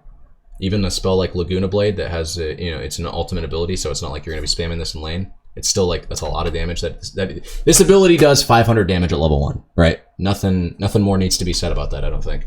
You're going to always cancel the backswing, and then they buffed Fiery Soul's talent to give more attack speed.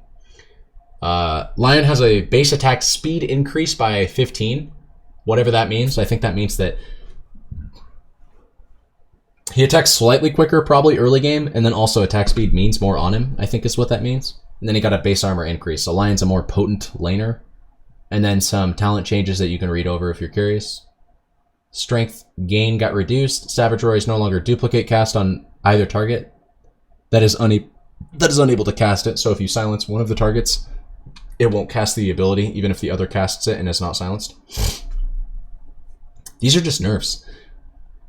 Spirit Bearer damage per level is now base damage rather than bonus damage. I think that's a buff. Interacts better with items that give bonus damage, because bonus damage is based off your base damage. So like, what was that? Fucking Titan's Edge or Titan Sliver, right, is now better on the bear.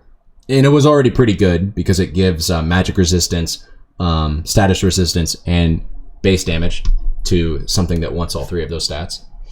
The backlash damage got increased, so when you kill the bear, it's more impactful. And then the Entangling Claws no longer has a special duration for creeps, which means several things. First, it means that he farms creeps less effectively, because having a special duration meant that it had an increased duration. That's what the special duration was. And Entangling Claws working on creeps meant that it does more damage to them, basically, and it lasts on them for longer. So that's kind of a nerf to his farming speed. True Form armor bonus got rid of. These are some pretty big nerfs to Lone Druid that I feel like he did not deserve nearly as much as some other heroes in this patch. I say that as somebody who hasn't played Lone Druid in a while, but I always respect the hero, and I'm always like looking to pick him back up if I feel like he's in a fine spot. I didn't feel like that was the case last patch. The hero just didn't intrigue me as much as an offlaner, but like there were some other problematic heroes this patch that I felt like needed some bigger nerfs that we've already gone, like Beastmaster. Like I'm confused as to why Beastmaster. I guess the Necrobook change was enough to take the hero out, but like Clinks, right? Clinks was getting picked up as like a niche 4. I don't know. Maybe this is just like 4K woes. I don't know, right? Like my OMR, I wear it on my sleeve. I'm like at 4,900 right now, and I'm trying to climb. So take all of these patch notes with a grain of salt. I'm not the 6K god I used to be, but like, I can't believe that this hero got as nerfed as he did. Or Legion Commander, right? I felt like Legion Commander might have even been a more problematic hero than Lone Druid, but it feels like Lone Druid is so far anyways, has been the biggest offender in IceFrog's eyes, because these are some pretty big nerfs to the hero. I haven't seen anything to really compensate. Like, I guess this change right here is supposed to compensate for everything else that happened to him. You were learning Lone Druid for a while 4 years ago. I don't remember why you stopped. I don't know. I've always been like picking him up and then putting him down again. He's never been a hero that I'd spam, but he, well, actually, I kind of take that back. When I first got Dota Plus, he was I think either the first or one of the first heroes that I decked out with, yeah, I'm level 7 on him. I got all the tokens or whatever the fuck on him. Like, I like Lone Druid. I respect the hero a lot. Lone Druid players, I respect people that play the hero too. Somewhat micro-intensive. So it's kind of weird that they hit him that hard with the nerf hammer. I didn't feel like he deserved it, but maybe he was running amok in the competitive scene. He is a strong laner. I will give him that. And what's weird about that is I don't feel like these nerfs really address that. Like, they don't really address his oppressive lane phase. One thing I will say is that when I would usually see him picked in my pubs, people just were afraid to level Savage Roar. They did not want to level this ability. Be them on my team or the enemy team. I usually would see him on my team. They pick him safe lane, and they just would not level Savage Roar, and they'd get ganked constantly in lane, and they would just never have any sort of get out of jail free card. I think that's, first of all, I think that's one of the biggest mistakes you can make as a Lone Druid player, is it's a deadly sin to not level this ability, at least somewhat early on. As soon as you feel like you need it, like, level this ability, don't even think twice about it. It's way better than that extra point that you can get in synergy, or whatever his W is. But then second of all, players not doing that, maybe, at my bracket anyways, made him seem like he was a lot weaker than he actually was. Like, maybe it is the case that this hero was running amok in the competitive scene because people just put points in, or they put a point in this ability early on and saw the effectiveness of it, right? Like, suddenly, if you have Savage Roar in your laning, you can just farm with impunity, because if two heroes come to gank you, you can just E, and you're good, right? They're on your bear, they're on you. Either way, they're getting sent back to base. You're running away with 320 movement speed on your base hero, or on your main hero, and you're Gucci man. Luna got a base damage increased by 3. That's a lot of base damage. I think she has pretty low base damage, but I think her stat grain is pretty good. And if I recall correctly, she also has an ability, or a passive, that increases her base damage and base armor. Wasn't her base damage pretty low? It's 47 to 53. Yeah, and as a ranged hero that can't buy Quelling Blade, like, this is a nice base damage increase that she'll enjoy seeing. Yeah, and she does have a passive that increases her base damage too. So, this is a nice buff. Oh, it no longer increases armor though. So, that's interesting. And they nerfed, kinda. I mean, they buffed it late game. Which is where Luna plays for usually. Luna's like that kind of pick up a Helm Dom and then become a monster kind of hero. Interesting changes to Luna. I think these are buffs overall. Not giving her armor is kind of shitty though. Bounce count went up quite significantly at early ranks, but the damage got rescaled to compensate for that. Interesting. I don't play enough Luna to really interpret these changes one way or another, but I think, if nothing else, like I value base damage a lot in this game. Base damage is a big deal. It's hitting creeps, it's hitting heroes, it's pushing lanes, right? Like inadvertently, it's controlling the lane. Like base damage is a big deal. And whenever you see base damage increase or decrease, you should put weight on that shit. Magnus and Power got reskilled ever so slightly at early and late ranks. Actually, this is a 7% increase. This is good, right? It makes him farm better. It makes his cores farm better if he's offlane. Shockwave slow got increased. For the record, I never see Magnus in my games, and I imagine it's probably the same in the competitive scene either. So I assume these buffs are welcome. You gotta be careful when you buff Magnus though, because this hero has a lot of elements of his kit that can become broken easily if you tweak him too hard. In fact, Empower is one example of them. Like, this is a scary change to see, because what Magnus can do is he can turn any of his cores into like a flash farmer, right? He can just give them a Battle Fury for like 30 seconds or 20 seconds, however long this lasts. No, 50 seconds, yeah. And that's scary, right? That's scary to just put onto somebody who can flash farm. So gotta be careful with that kind of shit. The slow on Shockwave, this was a really annoying ability, and it just became even more annoying. And then the cooldown on Skewer got reduced by 4 seconds. The radius got increased, so it's gonna surge harder. I don't know. Interesting changes. These are certainly welcome for Magnus, but kind of scary to see as well. Mars, this hero needed buffs. And he got him. Yep, he got him. This is a big buff, I think. This is half the time. It now takes half the time for Arena of Blood to form. And his base int got got increased by 3. So, previously you'd have situations where like you'd blink ulti, or you'd just walk up to somebody and ult them, and like the Spartans would be coming up, they'd have their spears in their hands, but then the target would just walk right the fuck out of the arena. Now it's more difficult for that to happen. And I think Mars will appreciate that quite significantly. This is a cool buff, for sure. They didn't really address like his so-so lane phase. I shouldn't say it was so-so. I don't really play Mars, and I don't really see him too much. I always felt like the hero was kind of iffy in lane. Like, he had some good matchups, and he certainly had some bad matchups, but they didn't really address that at all. I guess the base int growth, you could say, is that, but I don't know. Medusa got some stat increases. These are pretty cool. Split shot, okay, primary arrow now has the same damage reduction as the secondary arrow, but you can toggle it now, so we're back to Rubik being very, very sad if he tries to steal your ulti and you toggle split shot. I like this, by the way, that Rubik can go fuck himself. I mean, you could do it with Mana Shield too, but it was less risky, and also I think it was just like more annoying for Rubik to try to steal an ability and get split shot instead of Mana Shield. Extra arrow got increased. The secondary arrow's bonus range got increased. So these are some cool buffs to Medusa. Very cool buffs to Medusa. Kind of scared though, because this hero is a really annoying hero to play against if she's having a good game, because she just becomes like a 1v9 machine.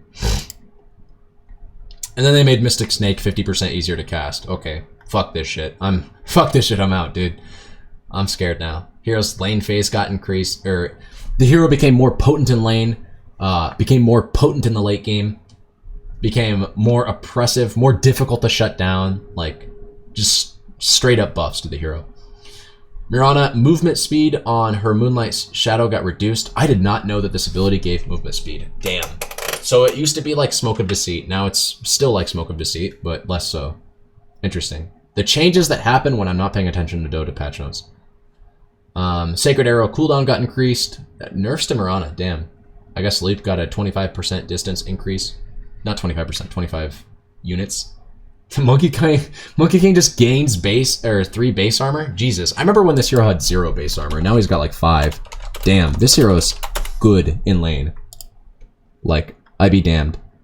I'll be damned. Yeah, so his base armor used to be 1.67, now it's 4.67. Basically 5. It will read 5 when you load into the game, because it rounds up. Did they nerf him at all to compensate? No, they didn't. Or, yeah, they did. Sorry. Okay, so his damage got reduced on Jingu, and then the hit tracker duration went down. Okay. And then Wukong's command attack interval got improved, which means that they attack more often when you're inside of them. Okay. I think the base armor increase is enough to offset this change, this nerf, this obvious nerf. But, I mean, this is a nerf, and I'm glad that they addressed something about his kit to make him to not make him just stupid in lane, right? Like base armor increase combined with how strong Jingu Mastery has always been, combined with the fact that he is also a carry with a stun, combined with the fact that he also has a slow, combined with the fact that both of those abilities have really long range, combined with the fact that he has high base movement speed, combined with the fact that he has high base range, like auto attack range. He's technically, I mean, he's melee, but like he's kind of not melee because he has 300 attack. Like all of these things put together just make this hero super stupid to play against in lane. And I'm glad that they at least did something to compensate for the fact that this is a crazy change to make outside of or in a vacuum. Naga Siren is now the quickest hero in the game. She just gains 10 movement speed. That's cool. And then Ensnare became a little bit easier to cast. I don't know what her Scepter does. Oh, that's right. It heals your allies, and now it makes the cooldown on the ability go down by 20 seconds. Nature's Prophet gets a nerf on his base damage, and then Treants give less gold and EXP. Is that enough? I thought this hero was broken. Maybe he wasn't. Nature's Prophet. I mean, again, I put a lot of stock in... Oh, no, that's base armor. Never mind. That's actually pretty stupid. Or no, not stupid, but like that's actually a pretty big nerf. So he went from 5.67, so basically 6, to basically 4, kind of. I say kind of because 6.7 isn't like... It's not basically 6. That's actually, you know, you're still 33% away from having 6 armor. But he will take more damage in lane. He still has the same base damage, though. He still has 55 base damage. I'm not sure how I interpret this. Let's just read the talents. Because I'm the premier Prophet player, okay? I'm known for my Prophet. Kind of. I do play a lot of Prophet. I like this hero. Base damage got reduced by 5. The base damage got increased on his ulti. You might just take this talent now. I don't know. That's a lot of damage. The armor got changed to the attack speed, and then the attack speed got changed to the armor. I don't even know if this is really all that much of a nerf. Because your attack speed's gonna come, like, with your Orchid timing now, if you're gonna go Orchid on Prophet. Like, so, you're gonna pick Prophet, and you're gonna lane, and you're gonna get super stupidly quick, like, you're gonna get wickedly quick farm. You're gonna press your enemy laner, you're gonna farm the map, you're gonna just, like, take over, you're gonna hit towers, you're gonna, you know, fight team fights with your team if you want to. If not, if you want to go the more pick-off oriented build, you're gonna buy like Orchid and shit. Like I don't know. You can do some stupid shit on this hero now. And this level 15 talent getting changed to being more damage oriented rather than survivability oriented, because it used to be +8 armor or +4 treants or something. Now it's, you know, a choice between treants and attack speed. And I think you're just gonna take the attack speed, and you're just gonna hit really hard and quick. Right? Let me check the talents beforehand. Yeah, it was +8 armor or +4 treants. Now you have a +25 damage talent at level 10, +25 attack speed at level 15. You're gonna get your Orchid sometime in between those two timings. If you're having a good game, you're gonna get it even quicker than level 10. Like, this is kind of scary shit. I don't know what they're doing to him. This is a nonsense chain. I don't even care. Hey, what's up, boys? What up? I got your Night Stalker buffs coming in. This is cool. This is what I was thinking that they should do too. They should give him a Void talent, and they did. They gave him a Void talent. So +45 damage. It's not nothing. It's not like, it's not the +80 damage that the ability naturally gains when you put points into it. But Void is your bread and butter. I was thinking about this last night too. I was thinking like I played a few games off stream. I'm sorry. Don't worry, I am net 0 for MMR gains and losses, right? This is when I turned off my stream, and then I lost 2 games, and then I won 3. So I just got my MMR back, and then I logged off.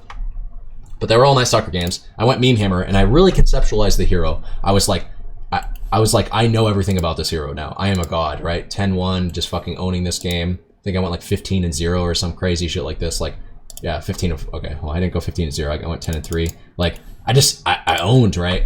And I went Meme Hammer, and I was like, dude, oh, in this game, I went fucking 11-0. Like, I was just like, dude, I know this hero. I know Night Stalker. And what this hero is an anti-carry. He's an anti-carry, okay? Or like anti-carry is probably the best word for it. /semi-carry, right? You have to recognize when you're playing Night Stalker, you're good in the late game. You are actually a good hero in the late game, right? You're good because you have 160 attack speed if you're level 25 on a basic ability. You're good because you have a plus 150 attack damage steroid that also gives you flying, right? So you're like suddenly one of the most mobile heroes in the game, combined with the fact that you have insane movement speed. You're good because you have a Q that does 320 nuke damage, does 50% movement speed slow, 50% attack speed slow, lasts for 4 seconds, and has a 8-second cooldown. Or a 4-second downtime that you can put on a carry. That's insane. That's insane. It removes a hyperspeed, removes 50% of their movement speed, so like 4 boots worth of stacking movement speed, has a 4-second cooldown in terms of its downtime, deals 320 damage. Like, this ability is nuts, right? It's a nuts ability. And now you can increase its base damage by 45. But if we're being serious, you're probably going to take the Hunter in Night movement speed talent. Because that's 7% movement speed, which is 2 points of value in terms of if you skilled the ability. Like, what I'm trying to say is 7% movement speed. When you level up Hunter the Night, you gain 4% movement speed per point. But if you put a point into this talent, you gain 7%. So the ability Hunter in the Night gives you 47% movement speed. That's a lot of movement speed. You'll probably take that talent most games. But gaining 45 damage on Void is nothing to scoff at either, because that's your bread and butter. You're casting that a lot in team fights. You're casting that at least twice in a team fight. And, fuck. These are cool change. I like this change to Night Stalker. It's such a harmless change, too. Like, I used to never take his level 10 talent at level 10, because it was just more important to get points in your silence. But now I might get the Void damage, or the Hunter in the Night movement speed. I don't know. Usually, also, when you hit level 10, it's like daytime. It's between the 10 to 15 minute point when it became daytime again. So, I don't know. This is a cool change. I don't know. Maybe you take the Void damage, though. I don't know. This is a cool change, because now this talent choice is actually, like, dynamic. You know, some games you're going to want that extra little bit of burst damage. Some games you're going to want that extra 7% movement speed. You'll probably mostly favor the extra 7% movement speed, but this comes at a time when you're really strong with your nuke damage, right? When you're level 10, Void is like, I mean, when you're level 7, Void is at its peak. It's like super strong. And I don't even want to say it gradually falls off, because, I mean, yeah, the damage becomes slightly more irrelevant as the game goes on, but the fact that it slows attack speed and movement speed by 50% for 40 seconds when you're strongest, which is when you're going to be casting the ability anyways, because your name's Night Stalker, you shouldn't be fighting during the day. Tell your team, hey guys, my name's Night Stalker. I don't want to fight when it's during the day because I'm Night Stalker. Read my name. I don't know. This is a cool change. I like this change a lot. Makes his talent choices more dynamic, because you'd never take the mana. And Pale got a damage increase by 20 at all ranks, and then his Spell Amp talent went up by 2%, whatever. Ogre, fuck this hero. I like to see agility reductions, or agility gain reductions. This probably isn't enough to, like, do anything significant. And then they buffed his ulti. Okay, fuck this shit. These aren't the changes to his lane phase that I wanted to see happen. Omni gets a buff. The cast range goes up. So this ability used to have a good cast range. Then they nerfed it to having a best cast range. Now it has a decent cast range again. 550 is pretty good. It's pretty good. And then his base movement speed is increased by 5. Degen Aura no longer slows attack speed. Okay. But its aura range went up by 375. Can't remember what it used to slow attack speed by. I think it was just 34. Still pure? Yeah, still pure damage. Still pure damage. Interesting. Interesting changes to the Omni Knight. I think this pushes him more in the direction of being like an offlaner, like a semi-core, like kind of thing, like a maybe build Radiance or Meme Hammer. I don't know, but the way I interpret these changes, base movement speed increase. I don't know. I'm not actually sure. We'll have to see. Ooh, Oracle buffs. Purifying Flames got the cast range, or cast point now of his old Ags. His old Ags used to give him a 0.1 cast point on Purifying Flames. Now it is 0.15. That's a huge buff. This is, I can't wait to play Oracle 5 now. This is going to be my premier 5. It already was. Now it is even more so. I play Oracle. That's what I do. When I play 5, I don't actually play 5. It's like when I play mid, right? When I play mid, I don't play mid, I play Brood. Oh, that's so quick. I was prepared to say that no matter what. Look at that. Look at that. Look at how quick you can cast it. Back to back. That's so juicy. Oracle's back on the menu, boys. Hall of Souls, you said it's time to learn Oracle when you saw me stomping and going like 10-1 in a game. Now is the time to learn Oracle. I think this hero is going to get nerfed. I do have free spells on, you are correct. I'm talking about the cast point.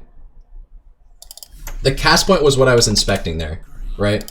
Because when they changed the cast point, they make the ability easier to cast. They reduced its cast point by 50%. It went from 0.3 to 0.15. So the old Purifying Flames used to be kind of arduous to cast. I mean, 0.3 is not a long cast point, but it's like, there is a cast point there. 0.15 is basically nothing. That's nothing. That's so crisp. That's so crisp. That's beautiful. This is one of my favorite abilities to cast in the game because it has such a low cast point. That's so juicy. This hero's nuts. I can play Meepo Invoker. I'm too dumb for this hero? No, the hero's a lot easier than people make him out to be. He's just a caster. Like, don't even think... When you play him 5, don't play him like you're a 5. Play him like you're a 2-position Lina or something. Like, treat him as though... Not Lina. Treat him like you have just... Like, you're just a mage. You're just a hero that casts spells on enemy heroes.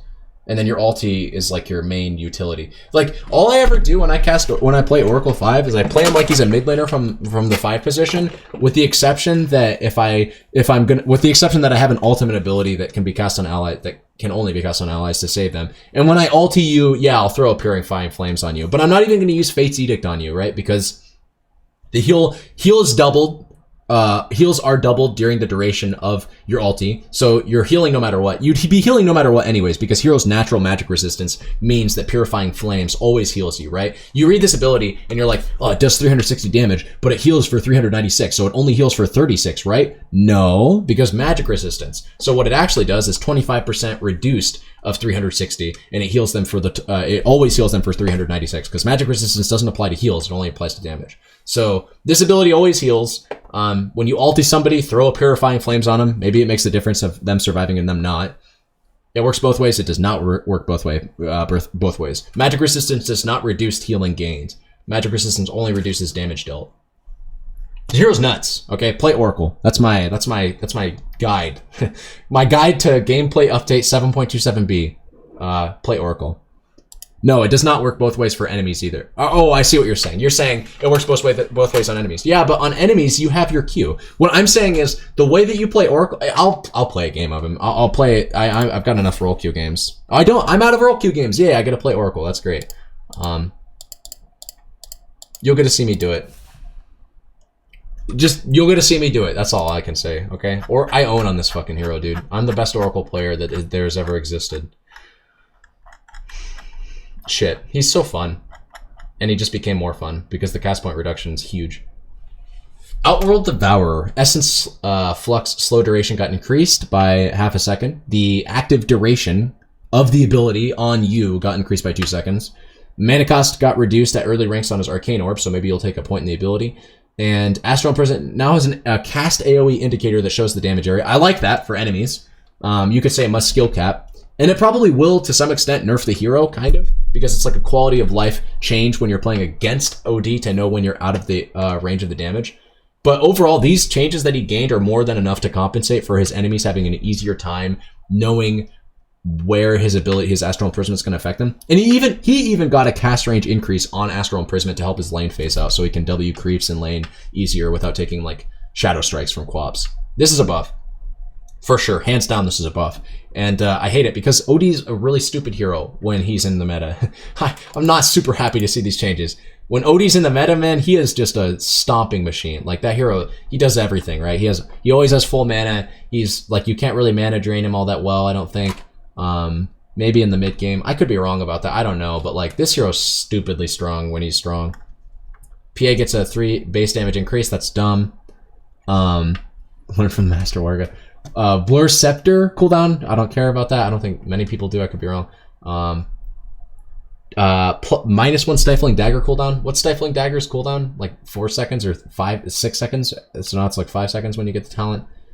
Phantom Strike cast range. Blur Evasion, I don't know. Most impactful change that happened to PA is their base damage going up by 3. But who cares? His damage spread got localized. PL always had a wonky damage spread, so they kind of localized that a little bit. His base damage is still 61, I think, or 60 or something like that. Spirit Lance got increased by 30 damage at max rank, and 20 damage at rank 3, and 10 damage at rank 2. So his lane phase got better as he gains levels progressively. Okay. I guess none of these. Yeah, whatever. Phoenix probably got nerfed. Yep, got nerfed, unfortunately. Ooh. Maybe buffed? I don't know. Like, this is a huge nerf. But like 1 extra attack on his Supernova at level 6. No, these are nerfs. Big nerfs too. Like, damn, this hero now has to worry about mana in lane. Used to really not have. You used to kind of like, you could go builds like 1, 2, 1. 1 sec. You used to be able to like almost ignore Icarus Dive and get points in the beam, the meme beam. Now I don't know if you can do that as much anymore because this ability just costs mana. That's crazy. This hero got nerfed pretty hard too. It feels like, damn. Puck. It's always the heroes that don't deserve it, right? Like, come on, man. Phoenix is your most problematic hero because this is a big nerf. Might be the biggest nerf of the patch. I don't know. 40 mana increase at level 1. At all ranks, though, it costs more mana. No matter what rank you have, you used to have your ability in on Fire Spirits, it now costs 120. It's a lot of mana. I'm trying to look through the patch to see who got nerfed even harder. Maybe Lone Druid. Feels like Phoenix and Lone Druid have received so far the biggest smacks in the face. They didn't deserve it. Puff probably got Puck got changes to their talents. Let's check them. So Dream Coil, because I kind of like Puck. Dream Coil now attacks a little bit quicker, and they nerfed her 25 talent. The other one, okay. I don't care. That's mostly insignificant, I'm sure. Pudge, base health regen got increased, so his lane phase a little bit better when he gets harassed out. His strength gain got reduced. Okay, so overall, I interpret these as nerfs until we get to the talents. Because Pudge was always that hero that you pick as a 4, and he has no presence in lane whatsoever. But he becomes like a 3 or a 2 even. Like Pudge, I've said this before. Like Pudge is kind of like a carry, so to speak, in some weird way, whereby as you scale, you progressively become this very tanky hero that has like one of the best pseudo initiation type abilities in the game. Like Hook does pure damage, it does crazy damage, it does like 360 damage, has a very long cast range, pretty much always starts a good team fight for your team if you hit one on almost any hero. Like he becomes a hero that's quite a monster in the mid to late game, but he has the biggest issue out of most heroes in the game, which is simply that he just has no lane phase. Literally like a garbage lane phase, unless you can hit a hook, and good players don't really get hit by hooks. So Pudge had problems, and just reading these 2 changes, I don't really see how they addressed his problems. But we'll go into the actual notes of his abilities. Cooldown got reduced at earlier ranks of the ability. I guess that's cool. You can cast it. Like the downtime between what used to be if you cast hook it once in lane and you miss it, the downtime between you having your hook up again and you having the downtime of the cooldown of hook was so great that like you could just get bullied out of lane for 30 seconds. Now it's like 21 seconds. Rot slow got increased. You got to be careful about these rot slow increases because this is what made him so stupidly broken to begin with, was that rot used to just slow for so much, and Pudge's base movement speed used to be so high that like level 1 rot plus boots was enough to just run a hero down at level 1 straight back to their tower or just kill them. They increased it by 3% at rank 1, and I don't know if that's enough to start boots on Pudge and just run a hero down, but that is a lot to reduce a hero. Like 14% is a lot of movement speed to just take off of somebody constantly. And then they buffed Flesh Sheep probably to compensate for the strength gain reduction. So these are overall buffs to Pudge, I think. especially this rot slow increase. I suspect this will be, if anything puts this hero back on the map, it'll be this. Could be wrong. This plus his base health regen increase, I should say. These are, in my opinion, these are the two most impactful changes. But we'll see if this actually like brings him back, so to speak. Quap gets a slight nerf on the, a slight slap on the wrist with her strength gain, but these are probably going to be the big changes. So Shadow Strike has a scaling mana cost. Its initial damage got reduced, and the mana cost on her ulti got increased ever so slightly. So I do read these as pretty big nerfs, just because Shadow Strike was like your bread and butter. Be you picking Quap as an offlaner, a 4 position, a 3 position, or even a 2 position, or even a 1 position. What made her strong was Shadow Strike. Generally speaking. I know that there was that one guy who used to play Quap and probably still does play Quap. His name's Jayu, twitch.tv/Jayu. Used to be a 7K player, now he's like Divine Bracket, like my MMR. Still spamming Quap, and he almost never levels the skill in lane. Is he streaming? He's actually streaming right now. It's kind of funny. Probably queuing for a game. He is queuing for a game on Europe. It's a normal game though. Just watching his stream. He always played Quap, like literally he just only plays Quap, and has probably, I think, 1,000 games between 2 accounts, and he never levels this ability in lane, and he almost exclusively plays Quap mid, and I feel like that was one of the reasons why he wasn't winning every single one of his games, but he's a really good Quap player. I'm just saying that like Shadows, you can't sleep on this skill. Now you might be able to, but last patch, dude, and by last patch I mean prior to these updates coming out, like this spell was so broken. It just did so much damage so efficiently for its mana cost. Now it costs mana, kind of. I mean, it always costs mana, but like now it costs more mana and does less damage. So I don't know. This combined with his ulti, or the ulti mana cost nerf, means that I don't know, it kind of tunnel visions her into going like Orchid. I think you can't really. I don't know if you can go Urn anymore, or like the Urn route, or like the mech route. I used to see mech Greaves Quap and shit. I understand why. Wired showed Jake Quap's model. Quap just has the. Well, you played Warcraft 3, right? She just has the succubus aesthetic, so to speak. Weebs really like her.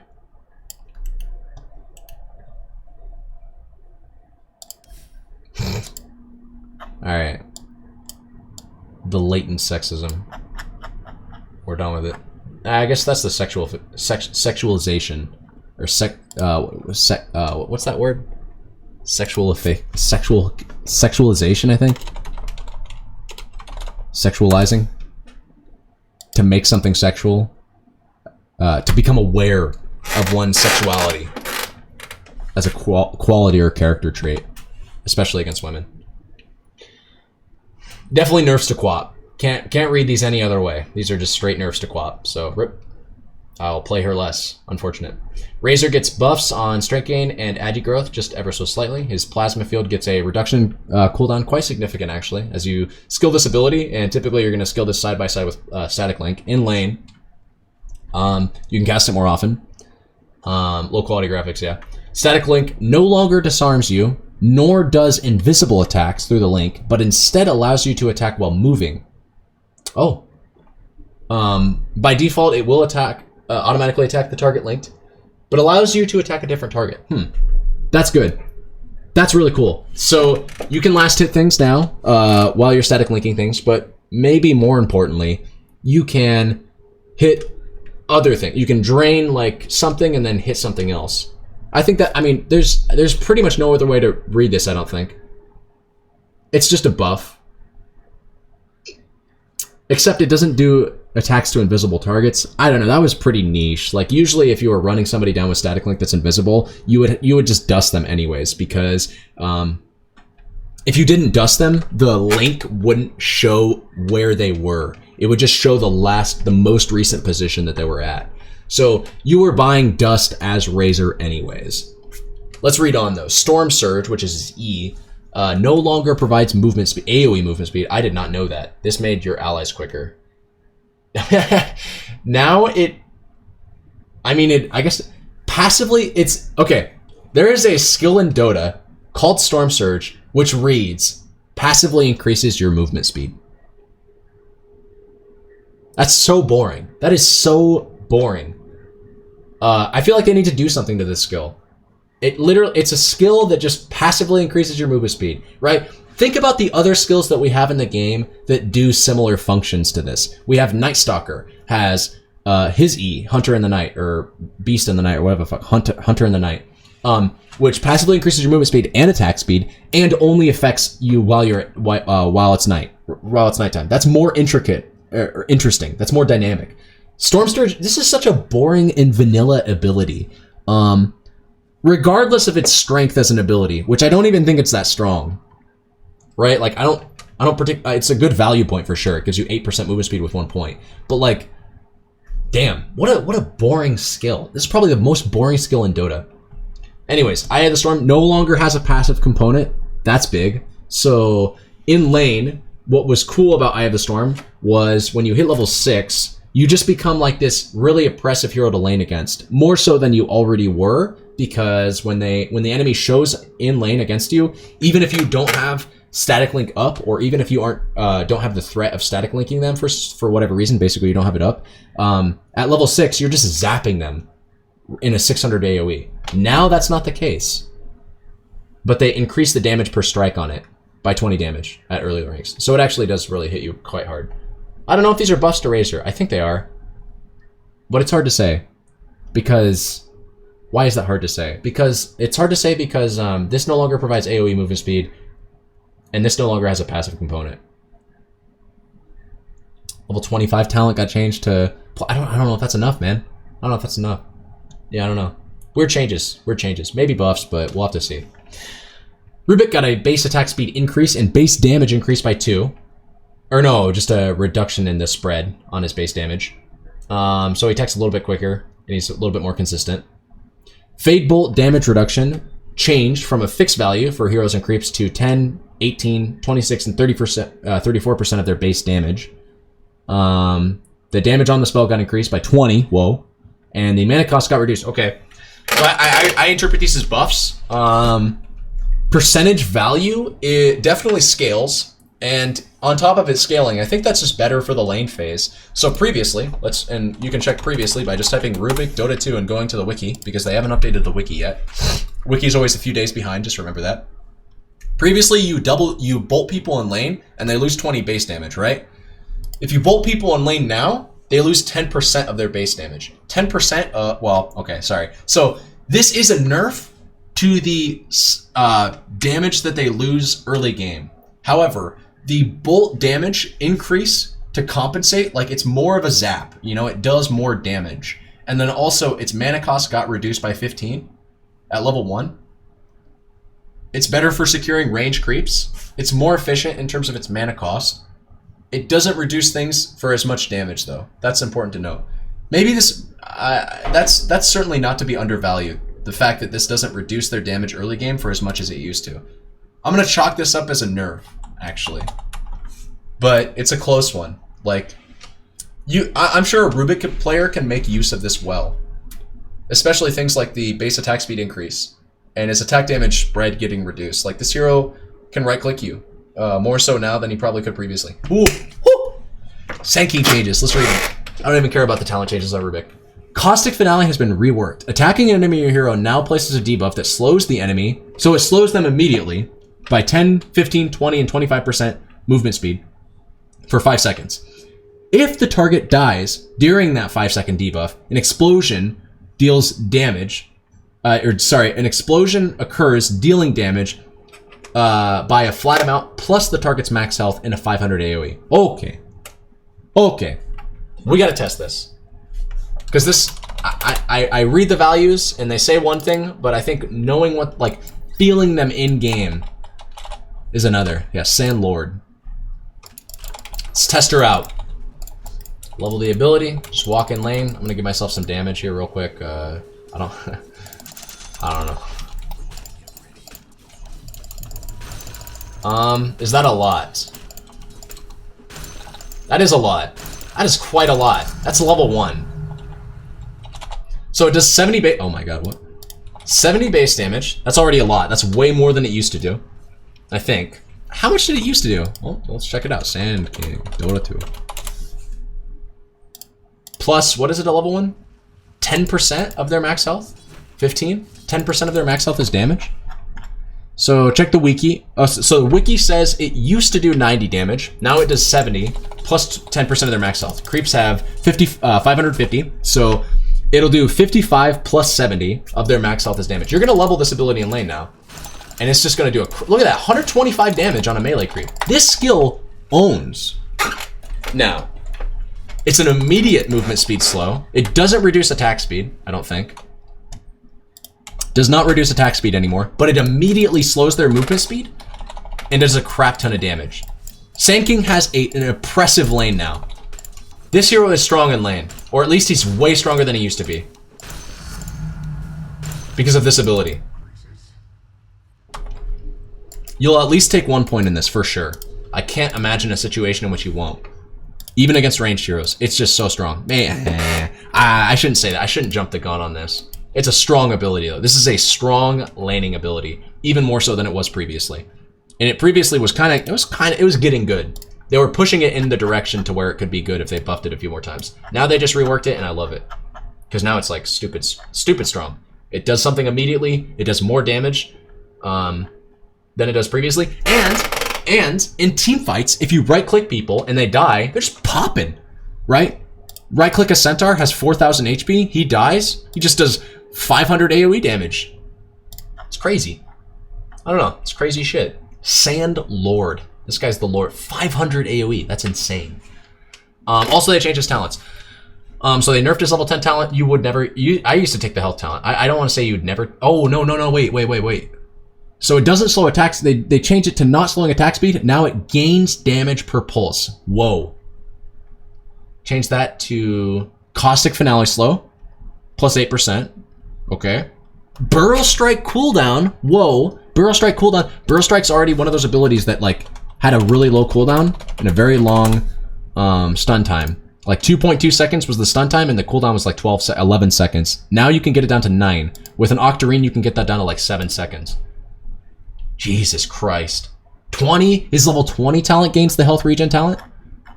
Wait a second though. What was hold up, we need to read this.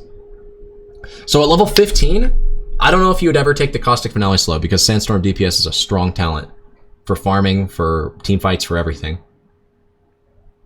But at level 10, you might take that epicenter damage per pulse talent. I don't know though, because the way I play Sand King, I play him as a frontliner. You're very rarely casting epicenter in a fight.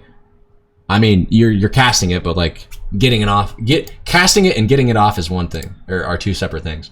I don't know though. These are some cool changes to Sand King. I think you still take the Sandstorm Blind talent over this Epicenter Pulses talent, but I don't know. These are some really cool changes to Sand King. His talent changes, I like those. Those that made the hero's talent tree way more dynamic. I'm kind of scared they overbuffed him. I don't know. I might be jumping the gun a bit, but like, what I hate about Sand King is it feels like the hero is very polarized in IceFrog's mind. He sees him as like a hero that's always either way too weak or way too strong, when in fact, there is like very easily a state of Sand King that they could push him for that would be just right, where you wouldn't have to do any crazy changes to him to make him super stupidly broken or super stupidly nerfed out of the ground. Feels like IceFrog likes to give this hero, it feels like IceFrog likes to give this hero too many buffs sometimes. I don't know though. We'll see how these changes pan out, but I really like them. I like playing Sand King too. Shadow Fiend gets a base damage increase by 4. What? So now he's, I think, 46 base damage. Necromastery gets its soul count. Whoa. Okay. This is definitely a buff. Okay, so the way that you need to read this change if you're playing Shadow Fiend is, first of all, your base damage gets increased by 4. Necromastery is now a more, I think, for lack of a better word, I'll say consistent ability. And by that I mean, doesn't take as many creep kills to get your max count. It also means that when you die, and especially if you have to buy back, like if you die in the middle of a team fight and then you have to buy back and go back into the team fight, you won't lose as much, I don't think. Because you'll lose less souls, technically, because you always lost, like, what did you lose on death? On death, he releases. Yeah, you always lose half. Well, wait, am I reading this right? So half of 36 is 18, and losing 18 souls.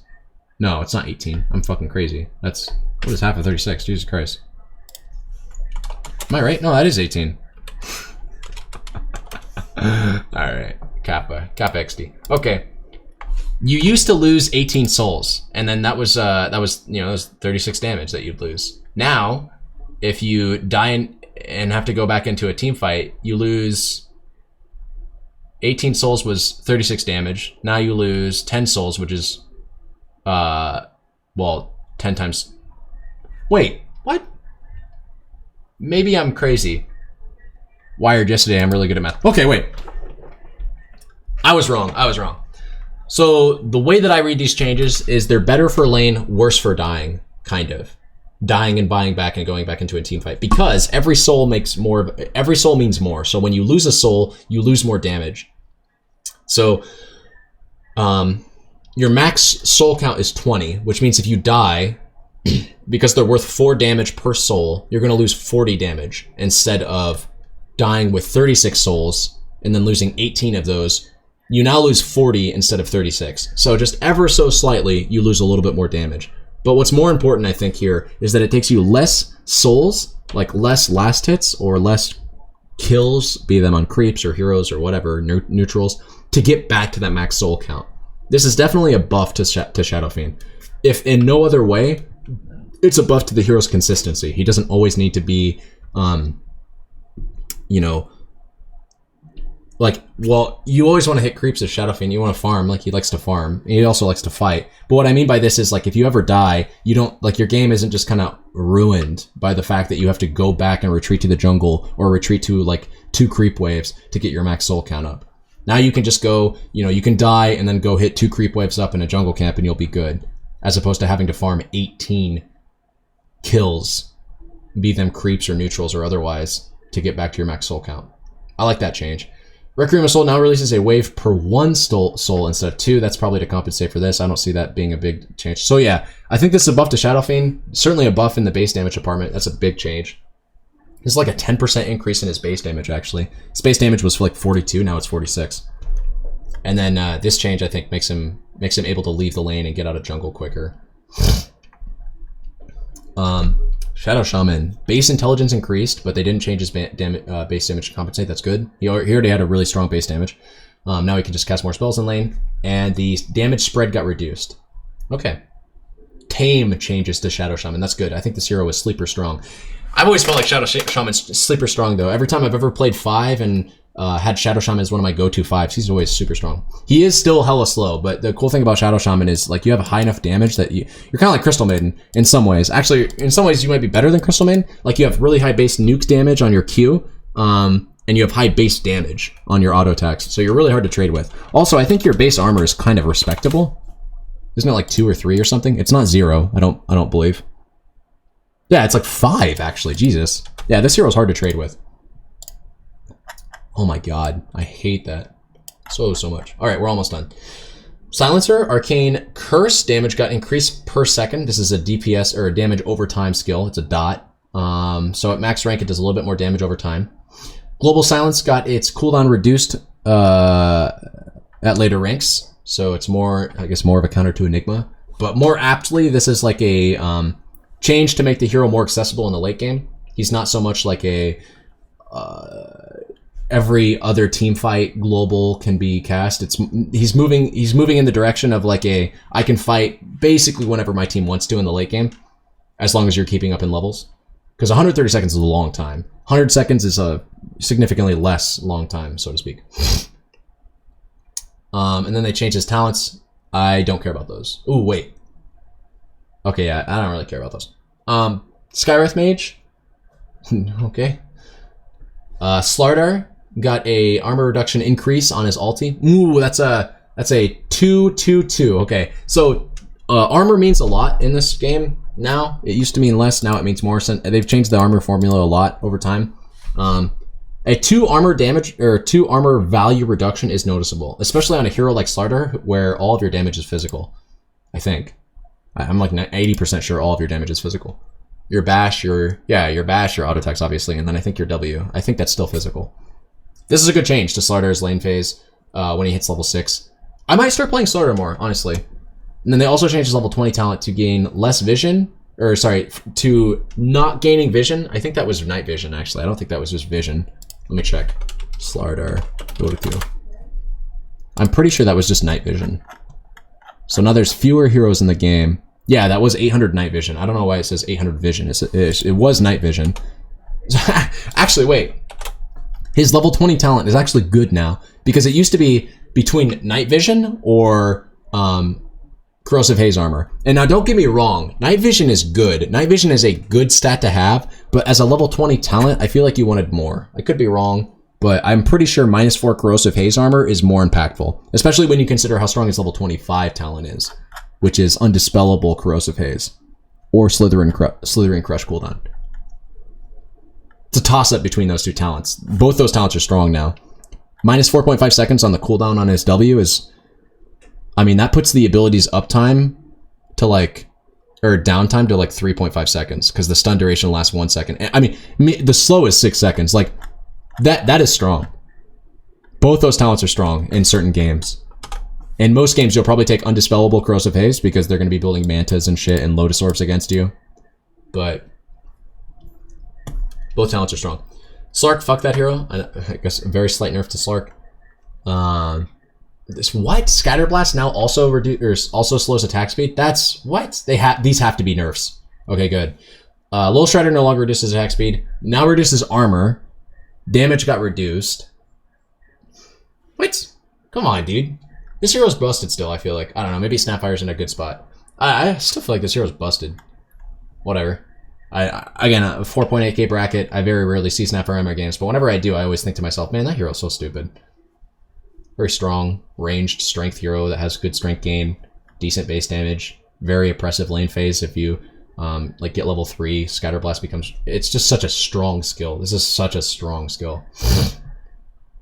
Now it's even stronger. Well, wait, is it? How long does it last? Lasts 1 second. 1 second where it reduces their attack speed. Whereas Lil Shredder lasted, it used to last like 4 seconds or something for the attack speed. Maybe this is a nerf. Maybe this is a subtle nerf. But the fact that it reduces armor now is kind of big, I think. I'm not sure. Anyways, Sniper, yeah, fuck this hero. Nerfing shrapnel damage and reducing the stun duration on Scepter. Good nerfs. These are like tame. I want to say these are tame nerfs. I think this is a bigger, like way bigger nerf than this, even though everybody is memeing it up in pubs playing Sniper 4. I think this is a bigger nerf for sure, though. And I do genuinely think that this is like going to be, I feel like this is kind of, Shrapnel's kind of like what balances Sniper. Like, he's always teeter-tottering on how strong Shrapnel is, and I think this might be what pushes him out of the competitive scene. It makes it harder for him to Shrapnel waves and get last hits, and especially against a laner that can like more easily deny the creeps now. Makes him harder for him to farm stacks, makes his team fight contribution less impactful. Just good nerfs. Spectre gets a huge nerf in her base health regen. If you didn't know, again, I've said this before, but base health regen is a strong stat that's hard to come by. The fact that Spectre had 2.5 was significant. The fact that she now has 1.5 is significantly less significant, if that's not redundant. And yeah, she's just gonna get bullied out of lane like even easier now. Crazy. You can now cast Shadow Step, which is her Ag's odd spell immune target. But Haunt Illusions no longer have a fixed 400 movement speed. They probably now, I assume, move at your base movement speed. They no longer have a 1 second delay on acting, so they just immediately act, but they move at your movement speed, I assume. And then Desolate damage increased by 10. Search areas got reduced, so that's a buff, but it no longer reduces vision. Okay. I don't know. This is definitely a nerf to her lane phase, though. I think these changes overall are like pretty big nerfs to her lane phase. But this increases her damage later on, for sure. Like it literally just does because they gave her 10 extra damage, but they also reduced the search area, which means that she'll do more consistent, like she'll do damage more often, if that makes sense. Do you think the amount of characters in this game made it better or worse? Well, kind of one of those things where if they don't continue adding characters to the game, it kind of just dies, right? Like you can't just balance the game. You got to kind of add new things. And I don't think new items are enough. I think people constantly ask for new items. I think it breathes new life into the game, honestly. I don't mind the fact that they add new characters. Dota's a fun and complex game. I think what's killing the game right now is a combination of the community being so abhorrently toxic and racist and sexist and xenophobic in like every facet of interactions. Like the amount of times that people call people, the amount of times that I hear things like slurs against Peruvian or Latinx people, the amount of games that I'll go into where somebody will have a variation of hate or Nate Higgers, you know, and stuff like that. Like the community is just incredibly racist. It's also a very hard game to get into to be fair. Like in addition to the community being very hateful in a way that's racist, xenophobic, and sexist, it's in addition to that, the game is really hard to get into. So if you're like, if you're a Hispanic person and your friends are saying, or if you're a member of the Latinx community and you have people that are saying, hey, play this game called Dota 2, it's a really fun game, and you're playing and you don't have dedicated servers in your home country of like Peru or Guatemala or whatever, and so you're forced to play on US East, and every single game you get when you're playing on US East, you have at least one person in there calling you a spick or a beaner or a wetback or something like that. Like you're just not going to want to play the game. Like you're just getting called racial slurs every single game you get. And Jake, let me be clear. Let me be abundantly clear about this. It is every single game. Literally every single game I have a Hispanic person on my team. If that person's playing poorly, or if in any way, shape, or form my team just like feels like any amount of ownership deserves to be placed on somebody beyond their own self in a team fight that's lost, they're blaming the Hispanic person. It is every single game. Racism is rampant in this game. It's pretty stupid. And Valve does very little, if anything, to mediate it. It's pretty fucking bad. I don't know why anybody plays this game if they don't have dedicated servers in their home country, because they're probably forced to play on US East or Europe West. And man, both those servers, especially US East, are filled with a lot of hate. Even in Europe West, right? The amount of people that flame the fuck out of Russians is pretty crazy. I don't know. Peru and South America has servers? I said dedicated. They have dedicated servers though? Do they? I thought the Peruvian server has a Peruvian Dota 2 server. Don't these servers like constantly suck? A Peruvian explained how servers work. Okay, let's check this Reddit post real quick. This is gonna screw up the purity of the YouTube video. Draw, the servers are by regions, nothing more. They aren't made for anybody in specific. One plays where they have better ping. Play first with bots, Pudge, then come to ranked. Me, but it's easier to communicate with your team on the Peruvian servers. Well then Pudge go back to his server. He's technically right if you have to choose hard communication, 20 MS ping, easy communication. Yeah, they don't have dedicated servers. It's literally just their server exists in like a really, what do you think? What do you think when I mean? What do you think I mean when I say dedicated? When I say dedicated server, I'm talking about a server that Valve regularly maintains and tries to keep a steady connection with, right? They don't do that. Valve kind of just throws the South American servers under the bus. There are people, and again, I speak very little Spanish, but enough Spanish to communicate with some individuals, right? There was that Cuban guy that I told you guys that I played with a while ago who's playing in an internet cafe. That's another thing. People talk about class issues being less significant, neolibs especially. Like, if a lot of these countries have people in them that are like uberly impoverished, right? And so these people have to go to like internet cafes if they want to play their favorite game of Dota 2, and they can only access their favorite game of Dota 2 like an hour a week or something like that, because their internet cafe, especially in like Cuba, right? You go visit an internet cafe, an hour costs you like 10% of your fucking monthly income. That was what that Cuban dude told me when I was playing Dota. I have no reason to discredit what he was saying. I even looked into the Cuban economy. Those people are pretty poor. Well, a lot of those people are. There's a very small percentage of the Cuban economy, or of the Cuban, of the Cuban community. A very small percentage of Cubans, I think it's like 2%, even have access to home computers, which means they have to access internet cafes. And you could say, well, that's not Valve's fault. And I mean, I'm not saying it's all Valve's fault. Like, a lot of the reasons why that country is impoverished extend beyond the fact that they don't have dedicated Dota 2 servers. I'm just saying it's really difficult if you're living in a South American country to play on your own server due to connectivity issues. So you go to a server that's regularly maintained like US East and you have like maybe 70 ping and you play on it because you can actually play on it. And then you get met with racists every single game. I want to really stress that every single game I play where I have somebody from a South American community, it's like somebody who speaks predominantly Spanish on my team, and we're losing. We have to be losing. I'll say that. So I guess it's not literally every single game. It's every single game that we're losing, and I have somebody who speaks Spanish on my team.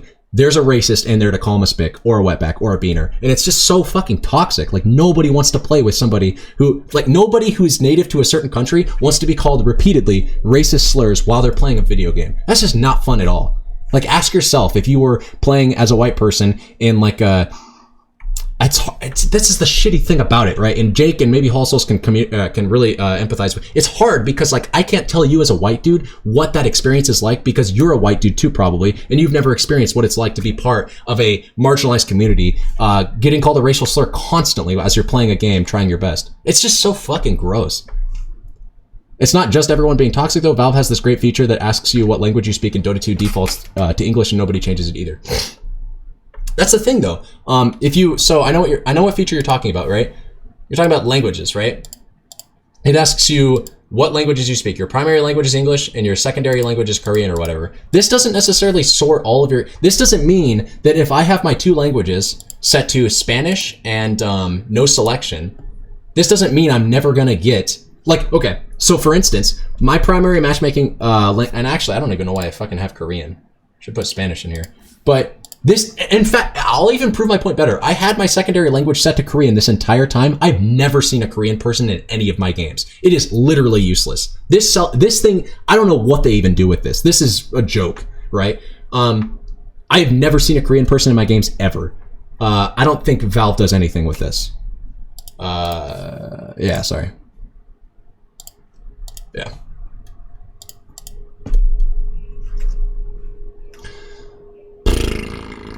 In my experience, it's almost every competitive. It happens on almost every competitive game because people get super tilted and try to attack people for the easiest thing, and it's easy for people to go mask off and start saying racist shit to try and be hurtful. Yeah, but okay, I'll give League of Legends some amount of credit. At least in League, when I go in there, people are telling me to kill themselves, right, or kill myself. They're attacking me in ways that attack my mental health. They're not attacking me in ways that attack my fucking my racial identity, right? And now, don't get me wrong, mental health is important, and it's not like you should tell people to kill yourselves either. But another thing is, if you tell somebody to kill themselves in League of Legends, you get instantly, like literally, that gets moderated instantly. They have like an auto mod or whatever. Your very next game, you're gonna get placed into their program. You're probably gonna you're gonna catch a 2-week ban, right? Go into League of Legends game, go into a ranked League of Legends game, and just type in KYS like 3 times. I guarantee if you say it with even no context, you're gonna get placed in like a 2-week ban or some shit like that.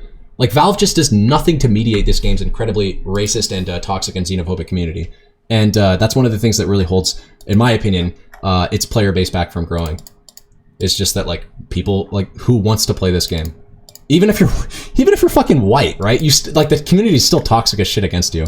But it's just like, especially if you're against a marginalized, if you're a member of a marginalized community, like, you just have no incentive to join. That's how people boost with specific people. Yeah, I've heard about that. All I'm saying is that this secondary language feature never works for the reason that it was intended to be implemented. Like, the reason it was intended to be implemented, or the reason it was implemented, as I understand it, was to match people who speak the same language more frequently together. As far as I understand, it does like nothing. Like, I've had that setting set to Korean for a very good long period of time. I don't know why, I don't know how, but I've never played with a Korean. I'll set it to Spanish now, but like, if I've ever seen it used, it's like in a Reddit post of somebody saying, Henry from Raw Dota changed his language setting to Russian and has been playing on an alternate server to progress his account or some shit like that. Anyways, back to some of these changes. So Spectre's lane phase got hurt, but I think her late game got a little bit better. I think I like that Haunts don't move at a fixed 400 movement speed now. I think that makes them worse at like running down supports. Could be wrong. Spirit Breaker got his cast point reduced on charge. This makes it a better get out of jail free card, or like a better escape tool, if you will, for like clicking on somewhere else on the map and using your Q. And then it also makes it like just less clunky of a spell overall. And then attack speed, or his damage got increased on his level 15 talent by 10. Probably not going to be too meaningful though. I think Spirit Breaker's in pretty much the same spot that he was in previously. Storm Spirit got a slight increase to his agi gain and ball lightning speed per 100 units got reduced in mana cost. Ooh, is this a big change? It's a 2 flat mana and a 0.5% reduction in the percent mana per 100 units. That looks big. This is a big change. I remember when they nerfed this a while back, and it was like I remember when they nerfed this in 6.86 and Storm Spirit got like taken off the map as a hero. Now it looks like they're buffing it back. I mean, you can still get racist or toxic people from non-English as well, for sure. Because you search on US East and your primary language is English. That's how people boost. Instead of attacking me as a person, you're just attacking my mental health. I think it could be made better, a lot better. While he's not as bad anymore. Yes, it's great. Yeah. Okay, so these are the Sven buffs. So Sven gets his base movement speed increased by 10. That's huge already. As a melee hero that had a hard time getting kited, now he gets kited way less. Storm Hammer Dispel talent is now able to target cycloned units and dispels it off. So I guess he had a talent at level 15 where Storm Hammer dispels. Now he can dispel people in Yules. I think that's a big talent.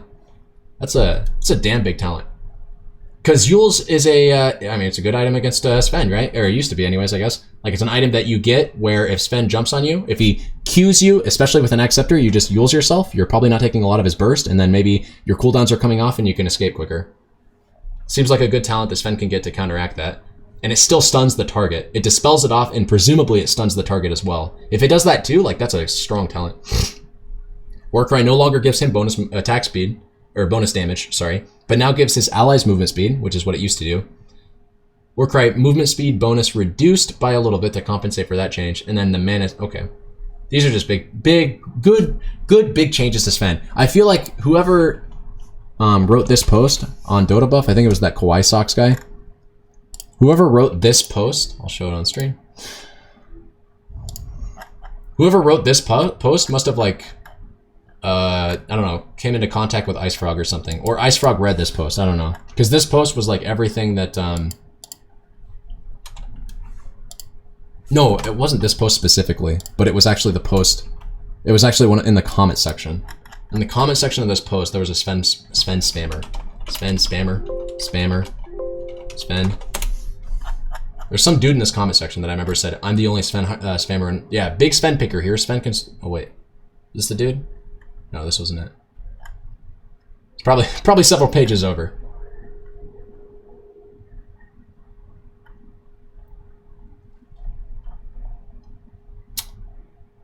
I'm probably, yeah, this was the post. This was the comment that I read that I was like, huh, I agree with everything this guy said. He was like, the problem is that with Sven, they gave him a bunch of buffs, and then when they went to nerf him, they nerfed a lot of the things that they buffed about him, and a lot of the things about his base kit without, like, when they went into nerf him after they buffed him, because like they buffed him a while back, like a very long while ago, 7.1 era.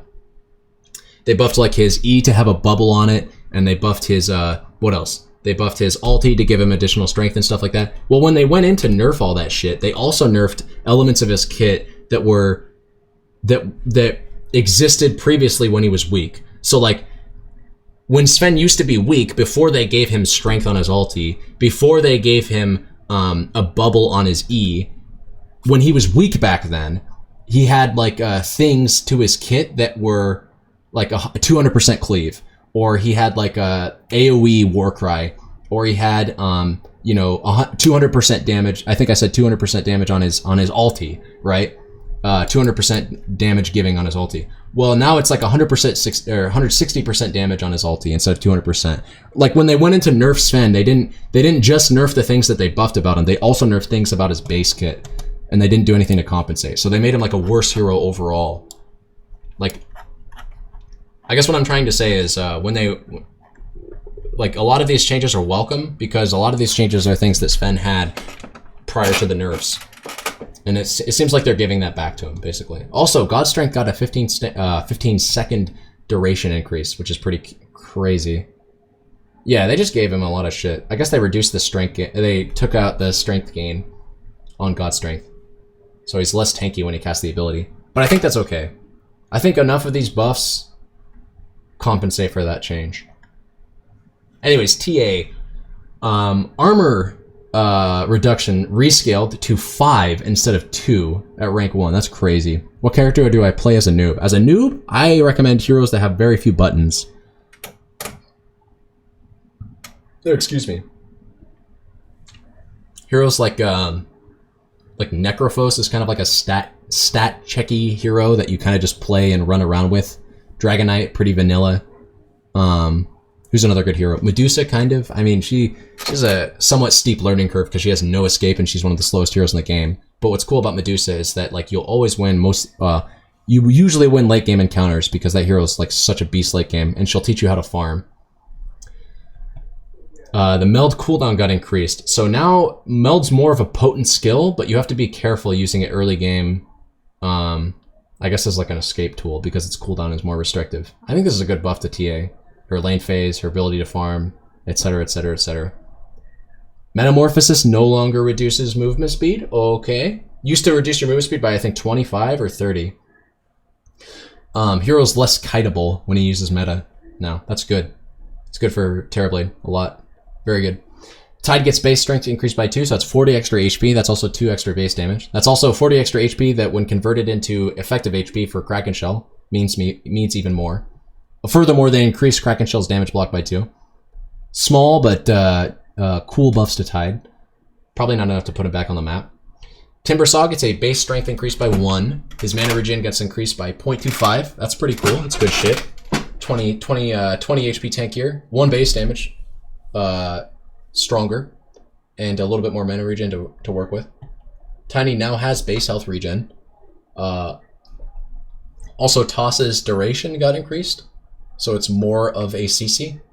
Also, Avalanche's initial projectile no longer takes a fixed 0.5 seconds to arrive at the What? I didn't know that Avalanche has like a projectile speed or whatever. That's weird. Tree Grab no longer slows Tiny by 30 movement speed. I did not know that it did that. Man, they've changed this hero a lot since I used to play him. Now has a 5-hit charge limit, so now it's like kind of back to its old functionality. The unit bonus damage has been rescaled, the building bonus damage has been increased, and the splash damage hasn't been increased. So is he... I can't tell if this moves him back to like offlane status from mid, right? He used to get played mid, right? Grow bonus damage got rescaled. It's 5 less at early ranks, but it's 15 more at later ranks. I feel like this makes him more of a core kind of. Then they change his talents a little bit. Treant Protector, I'm assuming that what they're going to do is make him a more potent laner, because that I think that's his biggest weakness. So what they did was they changed Leech Seed to now have it now has an enemy target spell. I like how they put again there. That's cute. Which deals damage and heals all allies. Yep. Same as before. They could have literally just typed Leech Seed is now the same skill that it used to be. Cast range 400. Cooldown. This is like everything that it used to be, right? Last 5 seconds. Yeah. 1 sec. It even slows too. This does make him a more potent laner, I think, because this means that you can't just walk out of the AoE of Leech Seed. It means when I cast Leech Seed on you, when I'm Treant Protector, I'm going to definitely slow you, damage you, and heal myself always. It does make him a more potent laner, and that's good. They also buffed his Ags. Has 3 charges with a 40-second replenish time. That's a good buff to his Ags. It means when you initially pick up Ags, you're going to have a lot more impact too, because when you initially pick it up, you'll have 3 trees to go plant instead of just 1. Like, that's actually a big buff, because it now takes you...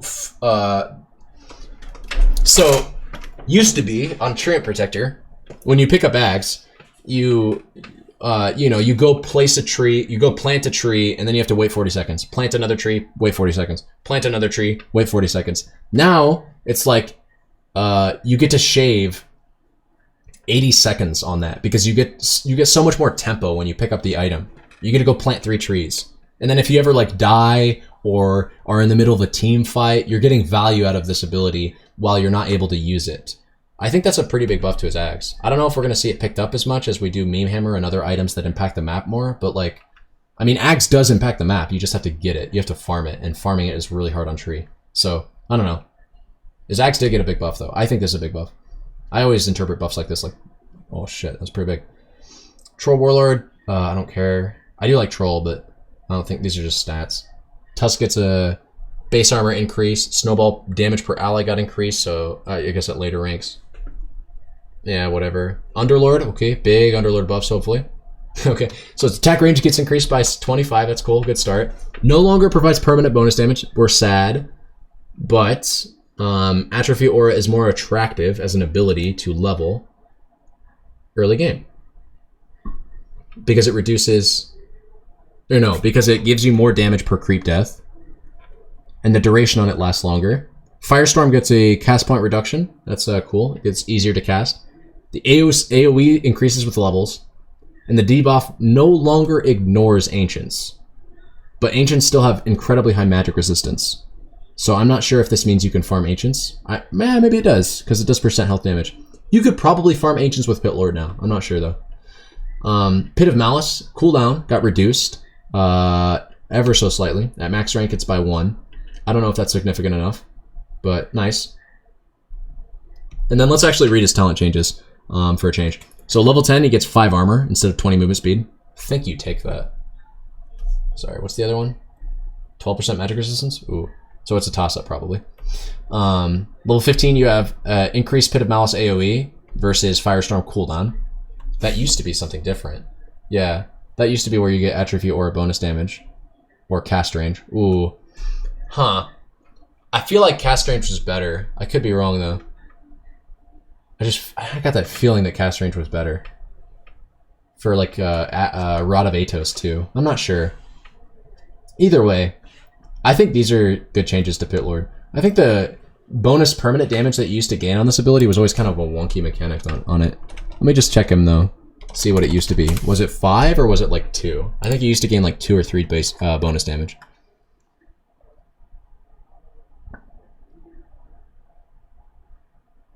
Yeah, it was 2, 3, 4, and 5, I guess, at max rank. It was always kind of a wonky element to his ability. To that ability. I like that they changed it, though. Undying. Flesh Golem debuff no longer deals damage per second, nor increases damage bonus zombies do. So... now also increases all damage. Is that better? What was it before?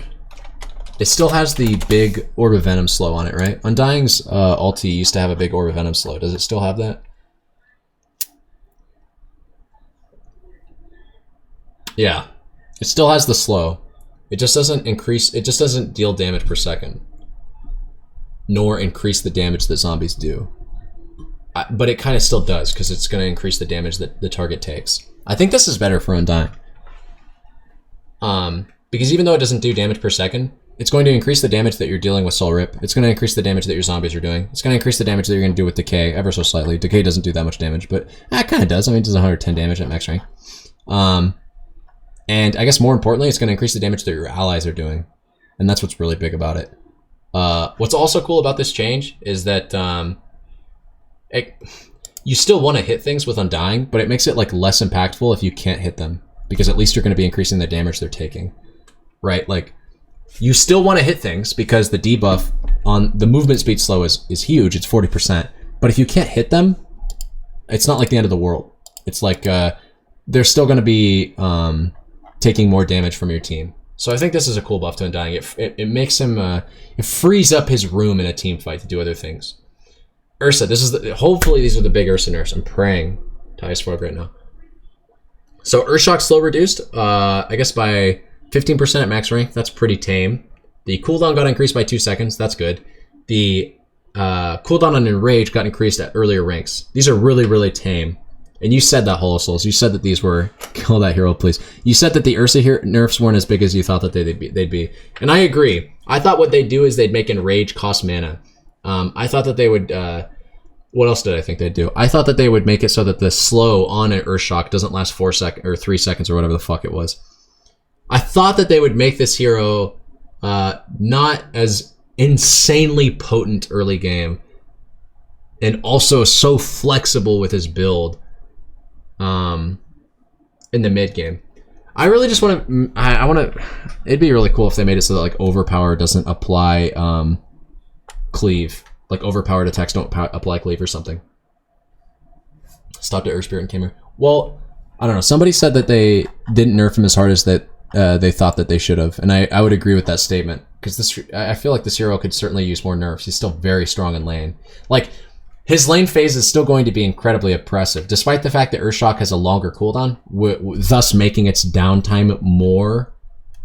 Like, it means that the time that you're not slowed by Earthshock and the time that you have essentially to run away from this fucker is longer.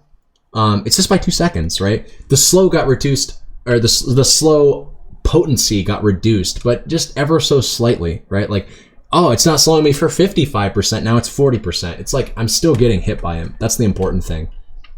And that's the thing. I didn't even want to see them reduce the slow. I wanted to see them increase the cooldown and reduce the duration, so that he wasn't so sticky.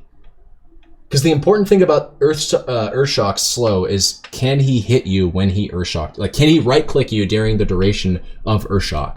And I just don't think, I don't think this percentage change is going to change that fact, that he can still right-click you. And does he deserve to hit you, right? Well, yeah, I mean, he landed an ability. Maybe what they should have done was just reduce the AoE on Earthshock. That would have been kind of cool. Make the ability to harder to hit. Because it feels like the ability just always hits you. He can hit everything with it. It's so stupid. I don't know. They could have done more with this, but it's a slap on the wrist. We'll see. Letter patches will come more frequently now since they actually rolled out the hero nerfs. I think that they're going to start doing letter patches more often. So if the hero needs more nerfs, if he truly needs more nerfs, I'm sure they'll do it. Vengeful Spirit gives a little bit more vision. I guess you could say that's an increase in the hero utility. And Vengeance Aura now gives attack range at level 20 instead of attributes. Magic Missile, it's whatever, doesn't matter. Nice, Venomancer buffs, I like this hero. Gain 5 movement speed, that's already big. 5 movement speed is nothing to laugh at, right? Especially on a hero like this that just likes to gun you down. Like, he likes to right-click you and you know, keep right-clicking you, I guess. And now he can do that more potently, I guess. Poison Sting damage got increased per second, quite significantly, might I add, at max rank, but it no longer reduces the HP regen. It means that some of the hero's utility was lost, or he's lost some utility as a, like, anti-alchemist or something like that. But I think that's okay. I think that's an okay trade-off. I don't even want to say he's lost utility in that regard, because he still just does so much fucking damage. Like, this hero does so much damage. Where is he? Jesus Christ, we're really close to the end. He just does so much damage, and I mean, they didn't nerf the crap out of that or anything. Plague Wards are now a super, super strong value point, at least. I mean, you still want to put points in this ability, but at level 1, they gain like 60% health, right? They went from 75 to 120. That's a lot of health. They can't just get right-clicked in 2 hits now. It's probably going to be 3 right-clicks. That's a nice buff. You might start putting more points in Q now, since his E... I don't know, your Q isn't a farming tool and your E is. That's the problem. If you go offlane Veno, I like playing offlane Veno. Not sure. I think you'll still max Poison Sting, especially now that the damage got increased. The fact that it doesn't reduce HP regen, sucks. It doesn't, like, you know, it doesn't shit on tangos and healing salves. Well, I mean, it wouldn't. It was a... I think this is a buff overall, though. To the hero for sure, to the abilities that he has. Poison Nova Scepter cooldown reduced from this to, yeah, non-scepter is still the same. So this just means that when you pick up a scepter before your level 618, it's going to dramatically reduce your, Poison Nova Scepter cooldown reduced from this to this. So if you pick up a scepter before your level 16, the cooldown on your ulti is going to still go down dramatically. So a scepter is like a little bit more potent on the hero before he's level 18. Viper gets a base damage increased by 2, and his int goes up, so he has less mana problems. Cool. Good buffs to Viper, good buffs to Veno. Like to see those. Visage, I assume these are buffs, and they are. They are buffs. His attack projectile speed goes quicker, and his mana cost on his W is lower. Good buffs to the hero. Void Spirit, Resonant Pulse Scepter Charge. Replenish time got increased by 2 seconds. Slight little nerf. The cast range on Shadow Word got increased. Later ranks by 150. That's really good. Warlock likes to play from the back line. It's really hard for him to cast Shadow Word because it's like his lowest cast point or cast range ability. Now it is not. Or I mean, it's now it might be tied with Fatal Bonds. Maybe Fatal Bonds is 1,000, but he can play further from the back line. I like Warlock. He's a really passive support. He's really easy to play, but I still enjoy playing him. He's a really fun hero to play when you're not cognitively all there. We could say when you're under the effects, under the influence of something. Weaver, Shukuchi speed increased by 30 at max rank, so he moves a little bit quicker. Time lapse on the Scepter got increased by 4 seconds, and his cast range got reduced, so he's less of a counter to, as a 4, some of the heroes that he was used to counter, like Enigma and Void. And just some other heroes. Like, it's more difficult for him now to play that sort of backline, I'm going to cast time lapse on you when you get chronosphered kind of thing. I don't know how I like that though, because I always thought that 4 Weaver was a unique counter pick.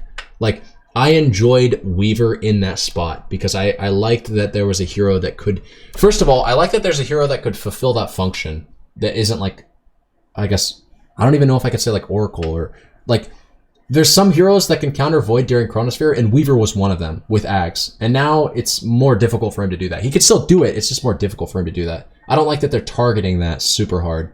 Maybe the cooldown increase is enough. I don't know if they need to increase or decrease the cast range on it. But I digress. These are like not as hard nerfs to the hero as I'm making them out to be, probably. Just the fact that they're nerfing this playstyle at all is something I'm not necessarily super keen on, and I think it's more important to fixate on this because this helps him throughout the mid game, even the early game, because he's gonna max Shukuchi first. Focus Fire now pauses if you issue the stopper. Oh, okay, nice.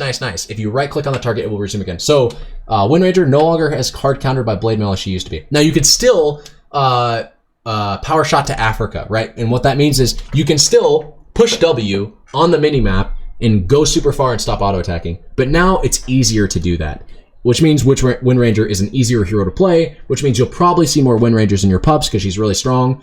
Although MKB did get nerfed, she's still super strong. I think she's just a very strong offlaner, very, very hard to shut down.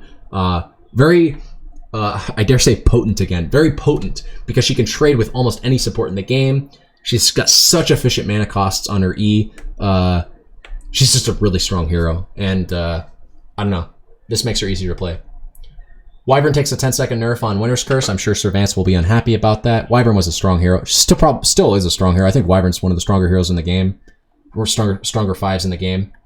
And yeah, I do hate this. I hate this Windranger hero too. Don't get me wrong. I like playing her, but like I hate playing against her. She's become like the new Storm Spirit for me. She's elusive as fuck. She does a crap ton of damage. She's got impeccable team fight potential if she can isolate somebody. Even if she can't isolate somebody, this is what separates her from Storm. Is like, even if she can't isolate somebody, like Storm in a team fight, you kind of have to play scared if you don't have a BKB and somebody has a stun, especially if it's an instant cast stun, right? Instant cast, like point click, stun, or silence, like Storm has to play safe.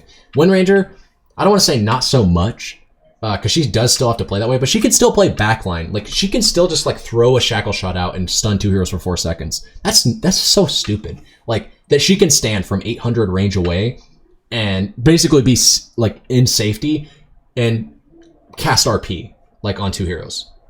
That's pretty stupid. Storm can't do that, you know? I don't know why I'm comparing Windranger to Storm, but either way.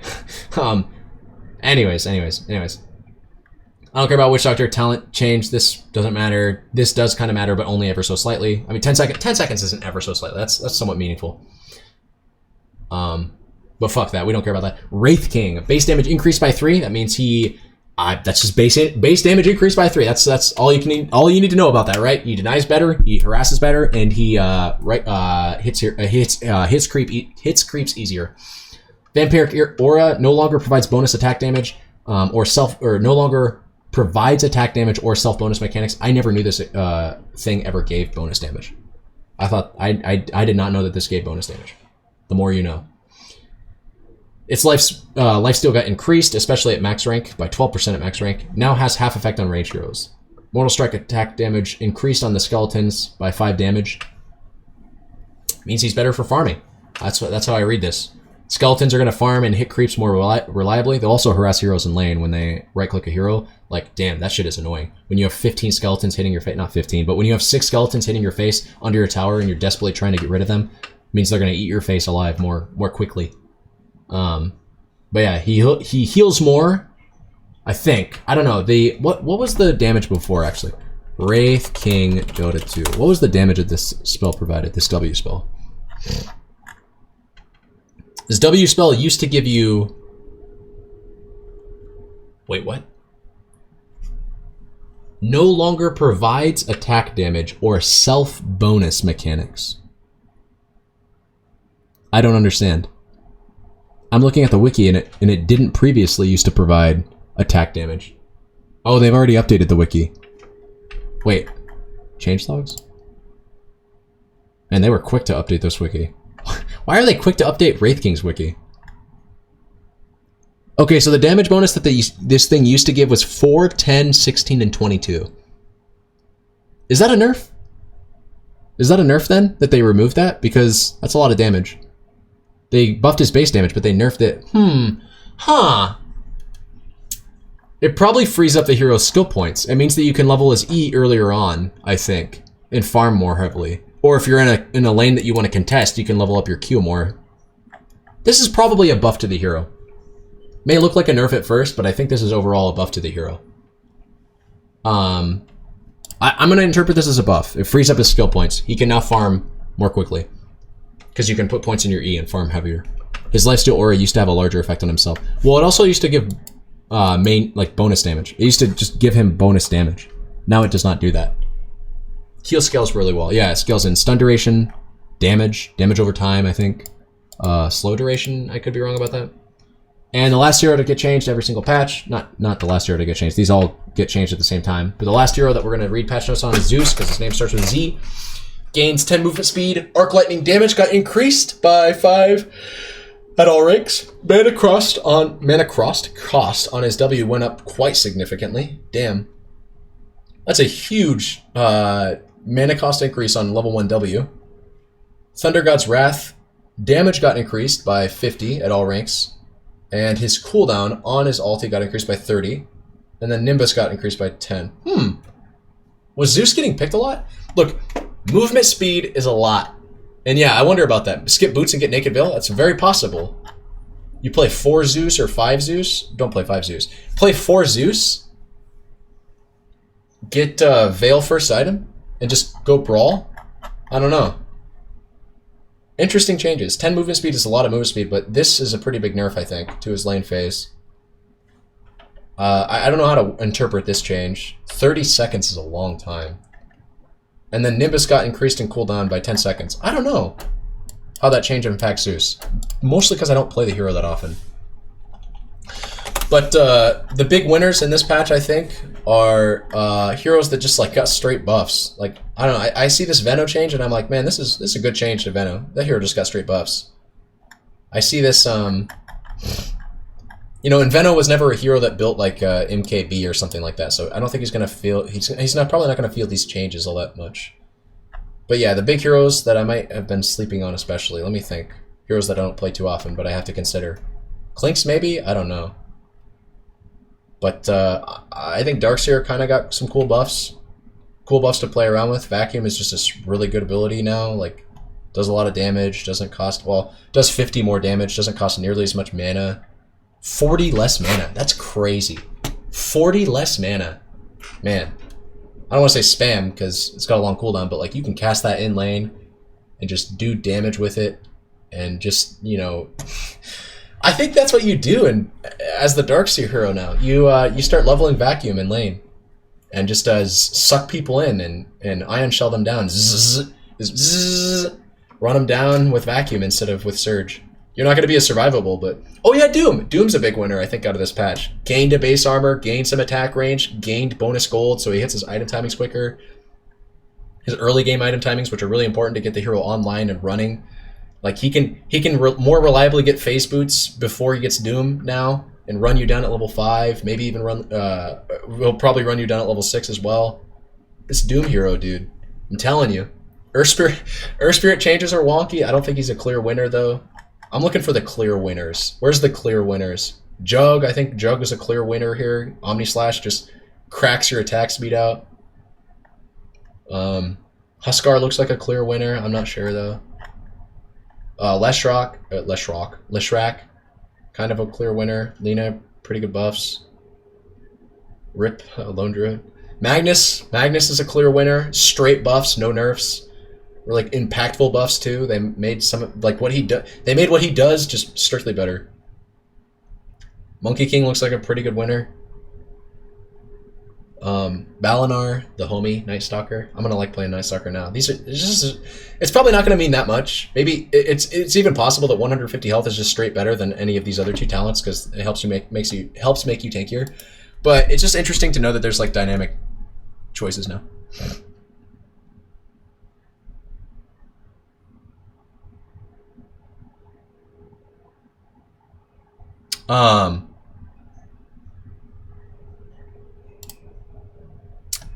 Yeah. So anyways, the highlight of this patch is the Earth Spirit self-kick. Definitely a cute change. I don't know if that's the highlight. Oh yeah, Phoenix got hella nerfed. Rip my sweet prince. You now have to actually worry about mana in lane. I don't know. Oh, Sand King. Yeah, Sand King. I want to say he's a clear winner, but I don't know enough about this change to interpret. This looks like a real good buff, though. This looks like one of those buffs that, like, you hit level 2 and you can start going. You can just start going on this hero. Like, you hit level 2 on this hero and you just start running at people. You hit their creeps. I mean, it's not going to, like, goop on them. That's one thing, is that when you prep the creeps, they're not just going to start popping on the enemy hero that way. But you're going to slow the enemy hero. Like, you could play him as a 4 now. More reliably. Skip Sandstorm entirely. Just level your E and your Q. And just run people down. I'm going to like playing Sand King. No matter where I have to play him. If I have to play him 4, I have to play him 5. Well, probably not 5, but I have to play him 4, or if I play him 3, I'll still like him. Slardar looks like a clear winner. Just 2 extra armor on his ulti. Sven, I think, is a clear winner. I'm not sure, though. I don't really play Sven. Terrorblade, clear winner, but not so much. I think this means Sand King is now a position... I don't know if Sand King's a position 1. Not so sure about that one. I mean, it's nice that he has, like, an Orb of Venom for free now. But I don't think that means he's... I don't think that means he's a position 1. V5